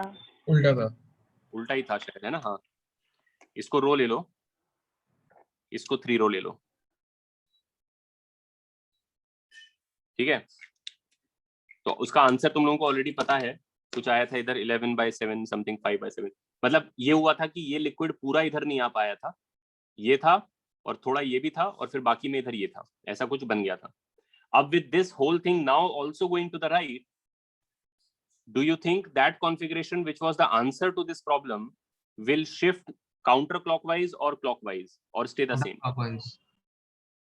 Counterclockwise, right? Because जो भी कॉन्फ़िगरेशन अंडर ग्रेविटी आने वाला था वो आ गया है। अब फर्दर जब ये और एक्सेलरेट करेगा तो वो कॉन्फ़िगरेशन और ऐसा टर्न करेगा, बिकॉज इसका सूडो जो है एक तरीके से इफेक्टिव ग्रेविटी को जो इधर है उसको इधर टिल्ट कर देगा। तो अभी तो वो इस ग्रेविटी के हिसाब से उन्होंने अपनी पोजीशन अचीव करी है। अगर अचानक से ग्रेविटी का डायरेक्शन को स्विच कर दे इधर, तो फिर ये कुछ ऐसी पोजीशन अचीव करने का कोशिश करेगा। It's really just the liquid trying to go to the lowest possible position, right? Yes. तो तुम लोग फाइंड करके बताओ कि find the level of liquids in the two arms. Sir ऐसा नहीं होगा कि लेवल सेम ही रहेगा, सिर्फ वो एंगल से टिल्ट हो जाएगा। लेवल सेम रहेगा, सिर्फ एंगल से टिल्ट हो जाएगा, वैसा नहीं होगा? सिर्फ एंगल से एक एंगल से टिल्ट हो जाएगा पूरा सिस्टम, वैसा नहीं होगा ना? नहीं, एक एंगल से टिल्ट तो होगा ही, लेकिन उससे तो लेवल चेंज हो ही जाएगा। हाँ, क्योंकि ये ट्यूब का एक सर्टेन शेप है।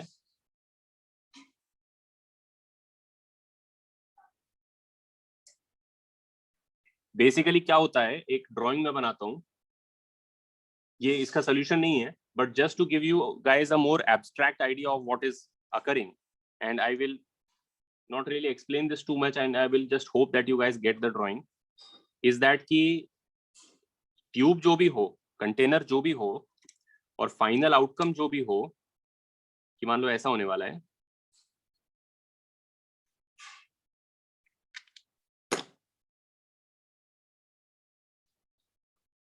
कहने का मतलब ये है एक सेंस में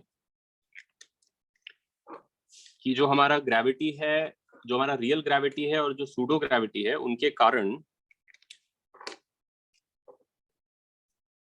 जो इफेक्टिव ग्रेविटी आ गई है,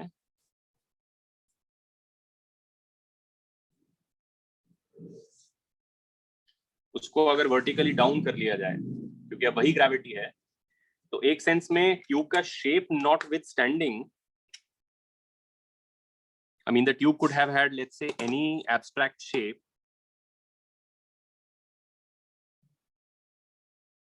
the tube is just incidentally a sort of a snapshot of the overall picture, which would have been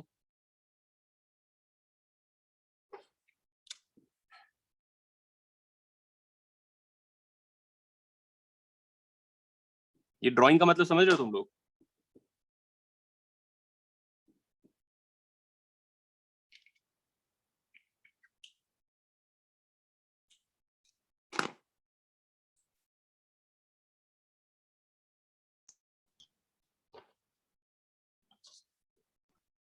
ठीक है विनायक, मैं देख सॉल्व करके रुक जाओ।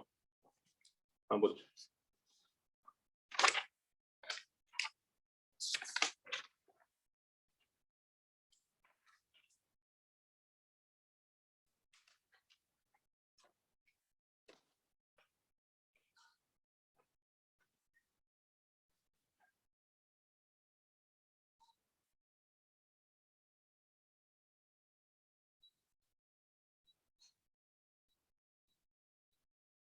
नहीं, ये एक्चुअली ड्राइंग मेरी गलत है।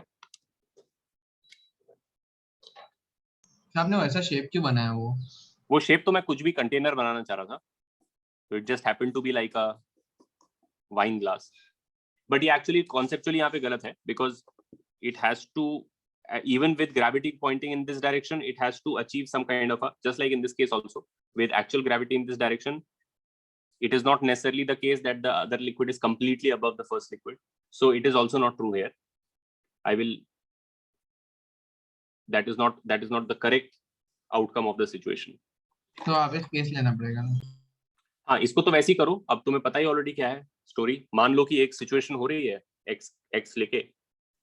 परिजात और विनायक रुको, तुम लोगों का आंसर मैं वेरीफाई करता हूँ. Let me just solve it for myself and then will end this lecture. कि ये सब यहाँ पे ही सॉल्व कर दो ना.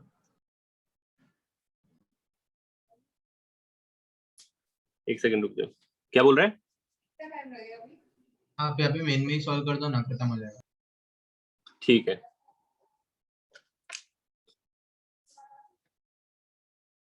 क्वेश्चन ये है तेजस कि ये वही सिचुएशन है जो हमने एक पहला प्रॉब्लम किया था, very first problem of YouTube.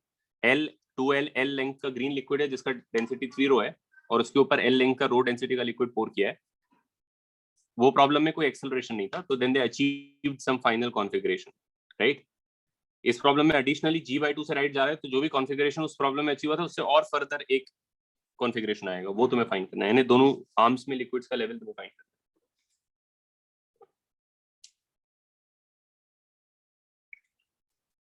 कर लो तुम लोग 1-2 मिनट और, फिर मैं इसको सॉल्व कर देता हूँ, फिर खत्म करते हैं.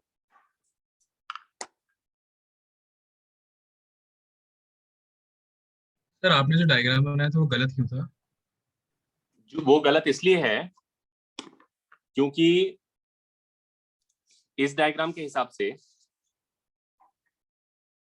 ग्रेविटी पूरा का पूरा नीचे है, तो उसमें मेरा जो यूट्यूब का स्ट्रक्चर बन रहा है वो इस टाइप से बन रहा है कि ये लिक्विड जो है ये पूरा का पूरा इसके, मतलब मैंने ऐसा बनाया था कि जो मेरा इफेक्टिव ग्रेविटी आ रहा था, ब्लू लिक्विड के दोनों एंड्स को ज्वाइन करता हुआ लाइन इसके कंप्लीटली परपेंडिकुलर मैंने बनाया.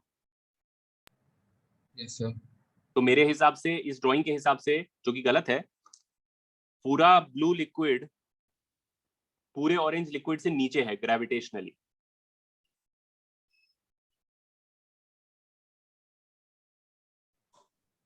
राइट. Yes sir.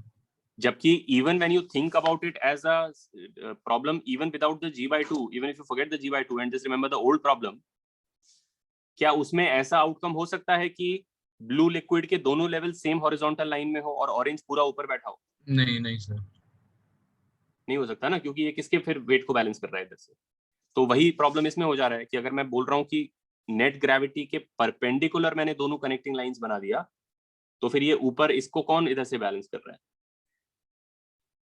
तो सर मतलब बेसिकली बस इस ऑरेंज पार्ट को शिफ्ट करना था, अदरवाइज ठीक ऐसा था. कुछ होगा राइट. कि नेट ग्रेविटी ऐसा होगा कि ब्लू भी थोड़ा निकला होगा ऑरेंज के रिलेटिव. Understood sir. ठीक है, वही फाइंड करना है हमको.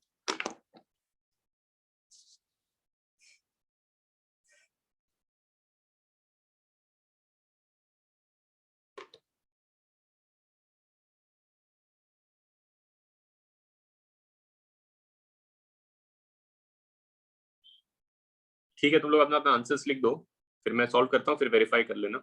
I'll give you a couple more minutes and then I'll solve the question.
Okay तो ऐसे करेंगे इसको कि अब लग रहा है कि हो सकता है कि वो थोड़ा इधर आ जाए, ऐसा कुछ हो जाए, तो लेट्स टेक दैट। अगर नहीं होगा तो गलत हो जाएगा, तो खुद ही पता चल जाएगा। लेट्स से कि ये जो है ऐसे हो गया है और दूसरा वाला जो है बाकी में है, ठीक है। और मान लेते हैं कि इधर जो है x आ गया है इसका, तो इतना पार्ट इसका l माइनस एक्स है, इतना इसका 2l माइनस एक्स है, और इतना इसका 2l प्लस एक्स है। करेक्ट, वॉल्यूम कंजर्व हो गया ऑलरेडी। टोटल 4l है ये, और ये टोटल x है, l है सॉरी। अब ऐसा प्रॉब्लम जिसमें हॉरिजॉन्टल वर्टिकल एक्सेलरेशन दोनों हो रही होती है, यानी हॉरिजॉन्टल वर्टिकल दोनों ग्रेविटी है, तो इसमें तुम ये नहीं कर सकते हो जैसे हम पहले कर रहे थे यूट्यूब में कि इधर से आओ यहाँ, इधर से आओ यहाँ, और इन दोनों का इक्वेट कर दो। Now that is not true any longer, because these two are not at the same horizontal level. जो नॉन हॉरिजॉन्टली एक्सेलरेटेड यूट्यूब था जिसमें वर्टिकली ग्रेविटी था केवल, उसमें किसी भी एक लिक्विड में हॉरिजॉन्टल लाइन पे हर जगह प्रेशर सेम होता था ऐसे ऐसे। With horizontal acceleration, gravity is not vertically downwards, but like this. The horizontals are therefore like this.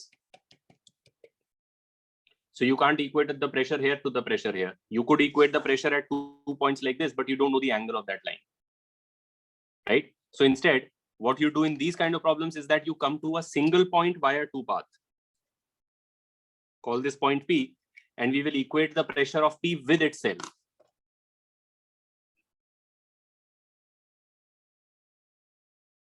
P नहीं लो, A ले लो।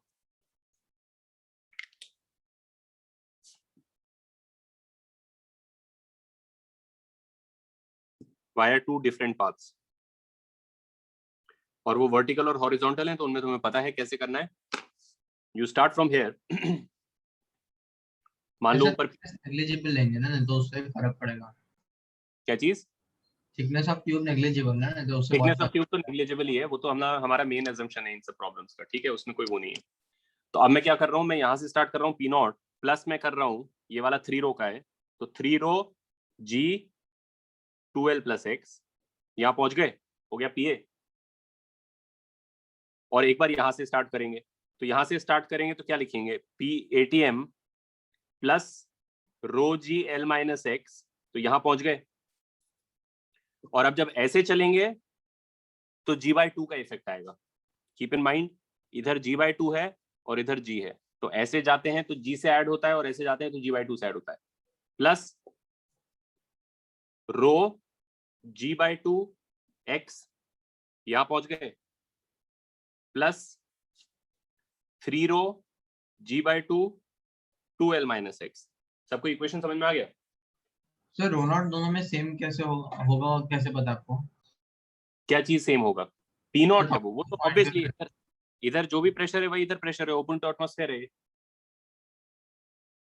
हाँ सर, ये नहीं भी ले लो तो कोई फर्क नहीं, ये तो ऑब्वियसली मैंने बोला ना, एटमॉस्फेयर का हर जगह एक ही प्रेशर है।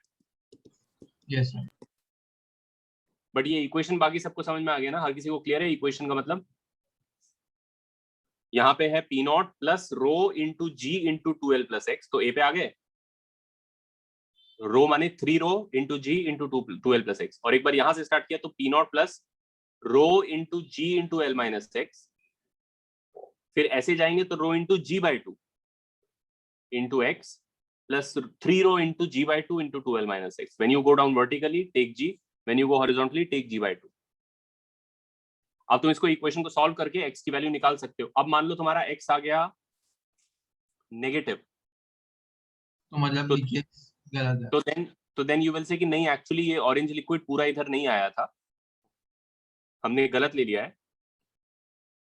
अभी भी इसमें एक्चुअली मल्टीपल पॉसिबिलिटीज हैं, हो सकता है g/2 इतनी एक्सेलरेशन हो कि वो इसमें से कंप्लीटली ड्राइव ऑफ कर देता हो। प्लीज अंडरस्टैंड कि with a horizontal acceleration it is entirely possible that this tube is completely empty and this tube has liquid in it. Do you guys understand what I'm saying?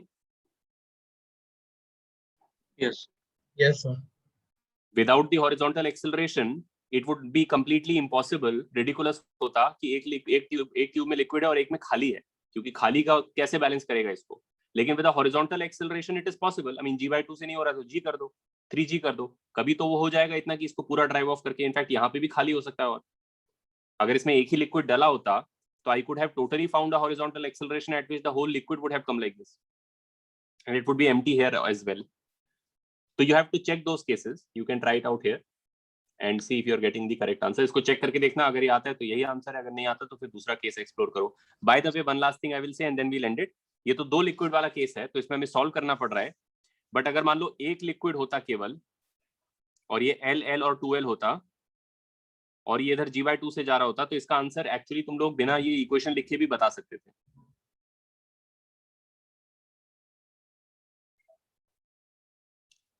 क्योंकि एक ही liquid है. Sir एक minute,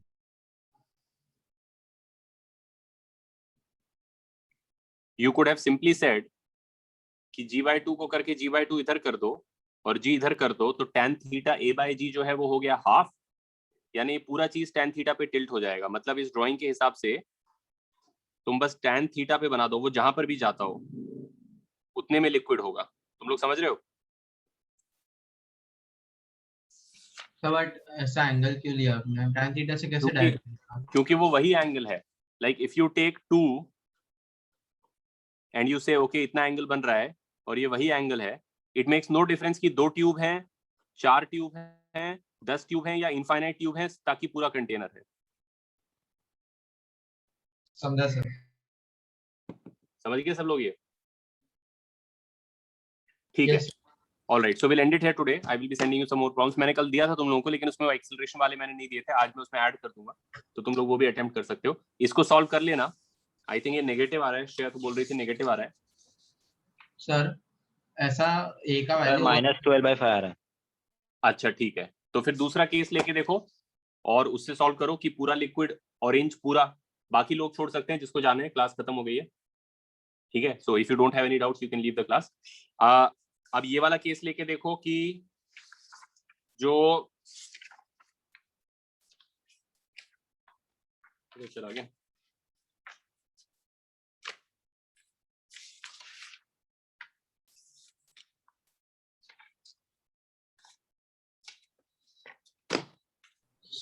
sir जो orange वाला है वो और पूरा इधर आ चुका है, वैसा पॉसिबिलिटी हो सकती है, या नहीं आया है वो भी पॉसिबिलिटी हो सकती है. सर x नेगेटिव आ रहा है और उसको दोनों आर्म्स में सब्स्टिट्यूट कर देंगे अगर, तो पॉजिटिव आता है 12 + x और -6.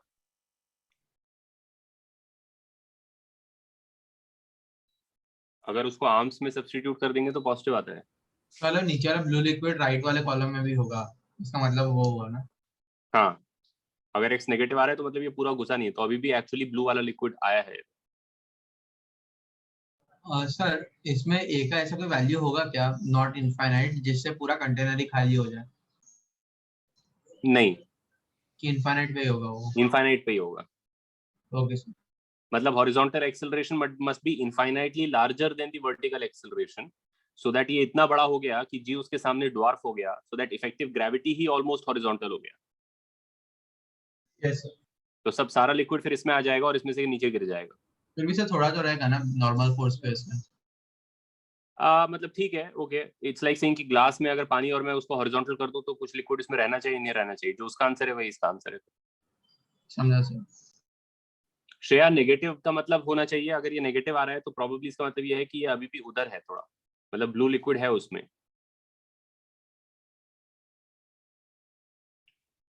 प्रांजलि तो बोल रही है in the last question horizontal pressure left limb top and A R different, so why did you not consider it. एक सेकंड रुक जाओ. हाँ मिताली, वही होना चाहिए. Blue must still be, probably is coming out, blue must still be in the vertical arm. Pranjali तेरा doubt है horizontal pressure at left limb top and A are different, so why did you not consider it? Are you talking of this or which problem?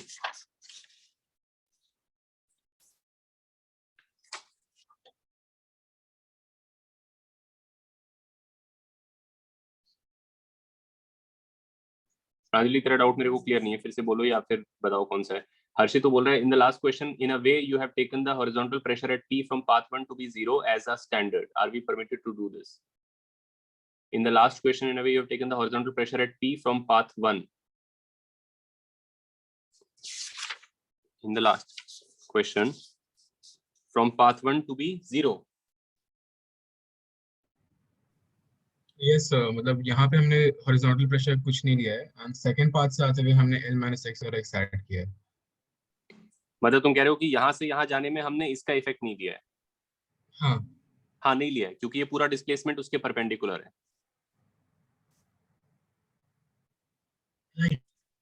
Understood sir. ठीक है sir हाँ तो मेरा एक thermo में doubt रह गया, मैं अभी पूछ सकता हूँ? छोटा सा डाउट है। एक सेकंड रुक जा, मैं ये पहले सॉर्ट कर लेता हूँ फिर पूछ ले। प्रांजलि पेज 6 पे कौन सा चीज तुम बोल रही हो? इसी में बोल रही हो? क्या है? Horizontal pressure at left limb top and A R different. वही तो पूछ रही थी जो ये अभी हर्षित बोल रहा था। जब तुम यहाँ से यहाँ आ रहे हो तो G/2 का कोई रेलेवेंस नहीं है, हॉरिजॉन्टल प्रेशर का कोई मतलब नहीं है। पहले तो हॉरिजॉन्टल वर्टिकल प्रेशर कुछ होता नहीं, प्रेशर प्रेशर होता है। एक जगह का प्रेशर का वैल्यू होता है P. It is not horizontal or vertical. You can come there via a horizontal path, then you add different terms. You can come there via vertical path, then you add a different set of terms. But the outcome must be the same because the pressure is a number at a place. So when you are coming down vertically, your pressure is only, the contribution is only from the vertical parts of gravity. And if you're moving like this, the contribution to your pressure is only due to horizontal parts of gravity. You don't add it like this and this, nor do you consider this horizontal G/2 while you are moving vertically, or while you are moving horizontally, you don't consider the vertical G. If your displacement is vertically down, only the vertical part of gravity will have an effect. If your displacement is horizontal, only the horizontal gravity will have an effect. I hope यही question था और मैंने sort कर दिया इसको। तू क्या बोल रहा था थर्मो वाला? सर अगर किसी क्वेश्चन में पूछा है सर कुछ साइक्लिक प्रोसेस दिया, उसके बाद उसमें पूछा है what is the value of J, तो उसमें J क्या है सर? J है मैकेनिकल इक्विवेलेंट ऑफ हीट। वो तुम्हें मैंने बताया था, इफ यू रिमेंबर, शुरू में जब हम लोग कैलोरीमेट्री पढ़ रहे थे। बेसिकली J जो होता है वो ऐसे निकालते हैं कि तुम उसमें वो निकालो,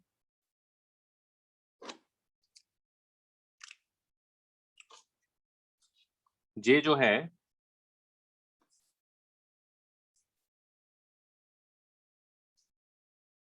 W जो होता है वो JH होता है। ठीक है,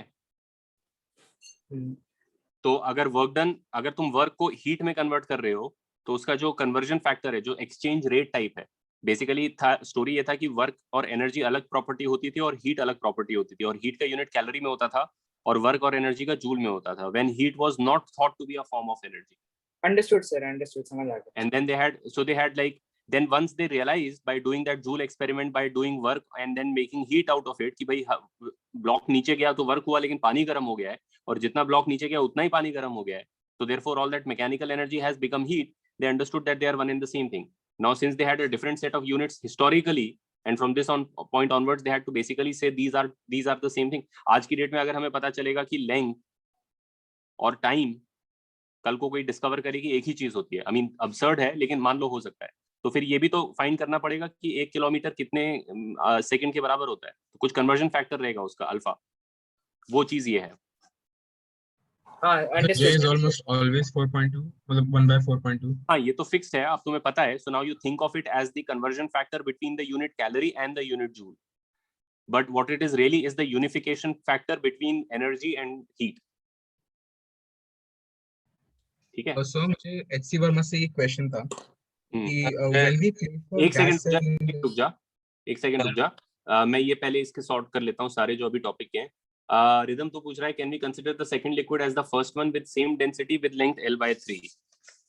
can we consider the second liquid as the first one with same density with length L/3?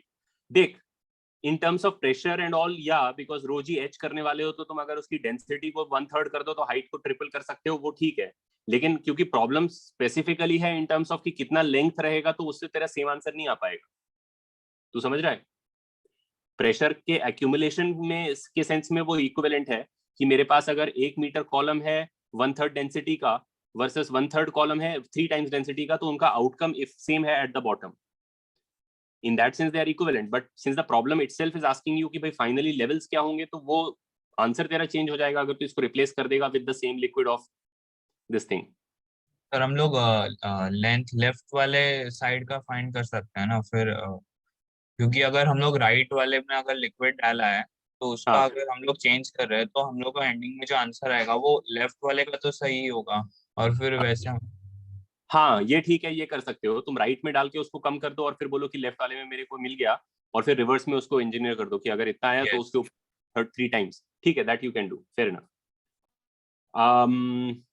Shreya तेरा क्या है? Is x is coming out to be L/3 in case 2 where denser liquid is still in vertical arm where x is coming out to be L/3 in case 2 where denser liquid is still in the vertical arm where x is the height of the denser liquid in the arm। ठीक है, तो मतलब तुम कह रही हो कि वो वाला केस लेने से पॉजिटिव वैल्यू आ रही है, राइट? तो वही होगा आंसर फिर इसका।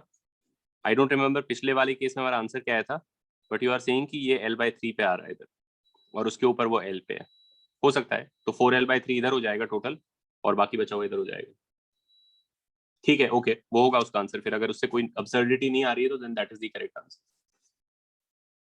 हो गया? और किसी का इससे रिलेटेड कोई डाउट है?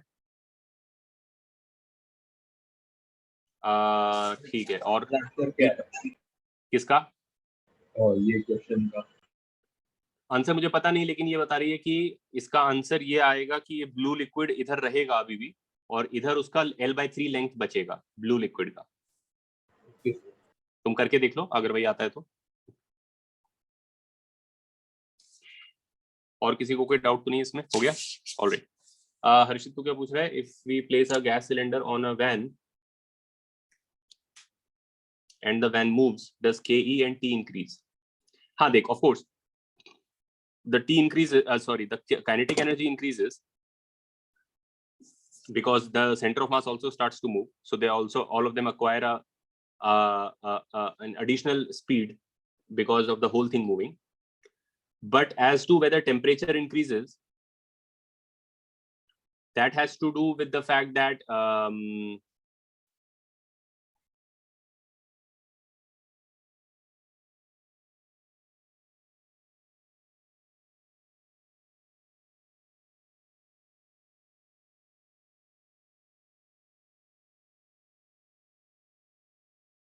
नहीं, यहाँ पे जो इशू है वो दूसरा है हर्षित, वही सोचना है इसमें। काइनेटिक एनर्जी जो हीट होती है ना, जिससे टेम्परेचर क्वांटिफाई होता है, वो रैंडम काइनेटिक एनर्जी होती है, यानी उसके फ्रेम में। अब जब वो पूरा कंटेनर ट्रक पे रख दोगे और वो पूरा चल पड़ेगा, तो जो काइनेटिक एनर्जी है वो सेंटर ऑफ मास की काइनेटिक एनर्जी है। लेकिन टेम्परेचर देखने के लिए तुम्हें वही काइनेटिक एनर्जी देखनी होती है जो सेंटर ऑफ मास फ्रेम से दिख रही होती है, यानी जो रैंडम है अंदर। जो सिस्टमैटिक ओवरऑल है वो टेम्परेचर में कॉन्ट्रीब्यूट नहीं करती है। You understand? मतलब मैं ये कह रहा हूँ कि अगर तुम एक कंटेनर में गैस पार्टिकल्स अरेंज कर दो केयरफुली विदाउट मूविंग, तुम एक कंटेनर ले लो क्यूबिकल, उसमें हाथ से रखते जाओ gas particles and they are not moving, they are all at rest, ठीक है? और मान लो अब किसी तरीके से तुम इस पूरे सिस्टम को ऐसे चला दो कि कंटेनर के अंदर पार्टिकल्स वहीं रहे जहां है, लेकिन सब कंटेनर के साथ जा रहे हैं, यानी everything is going to the right at 5, all the particles and the container. So naturally, all the particles are at rest with respect to the container. Inside the container, there is no chaos, right? I mean, from the outside, you will see the container as well as all particles in it going to the right at 5. But since they are all moving in the same way, if you were inside the container, you would not feel that chaos of particles. Therefore, you would find temperature to be 0. Even though from the outside there is kinetic energy, that kinetic energy is not going to become temperature. Temperature is only that kinetic energy which is seen in the frame of the container as the randomized motion of the particles. तो समझा? Did I make this clear? और तो ये जो question तुम पूछ रहे हो ना, ये उसी सेंस में पूछा गया है कि क्या उसकी काइनेटिक एनर्जी बढ़ेगी? हाँ, बट क्या उसका टेम्परेचर बढ़ेगा? Think about it. You can't directly से कि हाँ बढ़ जाएगा बिकॉज काइनेटिक एनर्जी टेम्परेचर होती है, नहीं। इफ यू रिमेंबर, शुरू में मैंने तुम्हें डिस्कशन किया था कि हीट और काइनेटिक एनर्जी में डिफरेंस क्या है तो दोनों काइनेटिक एनर्जी, बट अगर तुम्हारा क्लस्टर ऑफ पार्टिकल्स सब ऐसे जा रहे हैं सिस्टमैटिकली, तो इसकी कोई हॉटनेस नहीं है। They do have K, but there is no temperature. If the same cluster was moving with the same speeds but in random directions, then naturally इसमें अगर तुम हाथ डालते तो बॉम्बार्डमेंट होता, उसको कहते हैं टेम्परेचर। अगर ये सारे एक ही तरफ जा रहे हैं, तो तुम अगर इसमें अपना हाथ डालोगे और तुम भी इनके साथ जा रहे होगे, तो तुम्हें कोई बॉम्बार्डमेंट नहीं होगा, तो तुम्हें लगेगा एकदम चिल्ड है, ठीक है? Macroscopic kinetic energy is not temperature. Microscopic और basically kinetic energy that is seen in the centre of mass frame is the same thing as heat. तो फिर सोच लेना उसके बारे में कि क्या होने वाला है।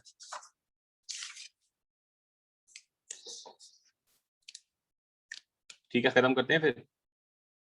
Where the liquid is the same, where the liquid is the same वाला क्या बता रहा था मैं? अच्छा ये चीज ना, लिक्विड अगर पूरे में एक ही है तो जो अभी हमने पढ़ा है कि पूरा कंटेनर ए से जा रहा है और पूरा लिक्विड ऐसे हो जाएगा उस केस में, और वर्सेस तुम इसको यूट्यूब बना दो उस केस में कोई डिफरेंस नहीं है। बस ये है कि यहाँ कोई लिक्विड नहीं होगा लेकिन ये वही एंगल बनाएगा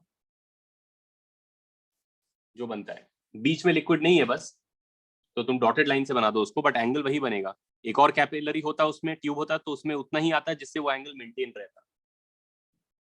एक और अगर आ जाता तो वो भी उतने लेवल तक होता जिससे वो एंगल मेंटेन रहता। ये तुम ऐसे चेक कर सकते हो कि अगर तुम्हारा मान लो कंटेनर जो है राइट को जा रहा है ए से, और तुम बोलो कि भाई इधर ये लेवल है इधर ये लेवल है, हाँ वही मैं बता रहा हूँ। तो तुम ये बोलो कि भाई इधर मान लो कि H1 है और इधर मान लो H2 है और ये मान लो L है। तो अब ये ए से एक सेकेंड, ए से जा रहा है राइट को, तो तुम इसको सूडो ए बना सकते हो, नीचे जी बना सकते हो। अब वही लॉजिक लगाओ जो हमने इस प्रॉब्लम में लगाया है, यहाँ से स्टार्ट करके यहाँ का प्रेशर लिखो और इधर से इधर लिखो और इक्वेट कर दो जो अभी हमने जस्ट किया। तो अगर मैं ऊपर से लिखूंगा उसका तो मैं लिखूंगा P0 प्लस रो जी H1, यहाँ पहुंच गए।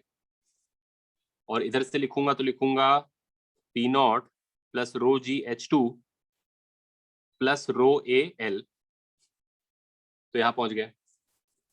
नहीं, ऑफ कोर्स वो डायरेक्टली हम कैसे कह रहे हैं, कैलकुलेशन से तो मैं दिखाई दूंगा तुमको, बस प्रूफ बता रहा हूँ और ये बता रहा था कि ये होता है एक्चुअली। अगर तुम ये बोल रहे हो कि क्या मैं इसको बिना ये किए बता सकता हूँ, can I explain this without doing this, then I can, and that is because of the fact, ये एक्चुअली एक काम करना तंजील, नेक्स्ट लेक्चर में मेरे को रिमाइंड करना, because I would like all of you to know this, what the explanation for how I can say this directly. So in the beginning of the next lecture just remind me, okay, कि ये चीज मैं कैसे बोल पा रहा हूँ कि 2 ट्यूब हैं या 4 ट्यूब हैं या 10 ट्यूब हैं, सब में सेम मैं एंगल बता सकता हूँ। ठीक है, I will explain this in detail.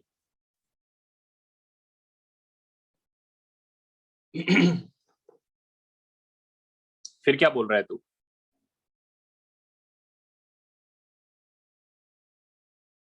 हाँ वो तो एंगल से डिसाइड हो रहा है ना, H1 H2 तो एंगल से डिसाइड हो रहा है, वो एंगल से डिसाइड हो रहा है। तो यहाँ से देख ले, ये कैंसिल हो गया, रो कैंसिल हो गया, तो G इधर ले आए तुम, H1 माइनस H2 कर दिया और ये हो गया AL, तो A बाय G करोगे तो H2 minus H1 minus H2 by L आ जाएगा। H1 माइनस H2 कौन सी हाइट है? यही वाली हाइट है, और बाय L ये तो यही tan थीटा है जो A बाय G से आ रहा है। तो मैथमेटिकली ऐसे प्रूव हो जाएगा। लेकिन एक चीज और भी है इसमें बोलने के लिए जो मैं बोल दूंगा नेक्स्ट टाइम, मुझे याद दिला देना। This has to be, there is something to be said about this, ठीक है?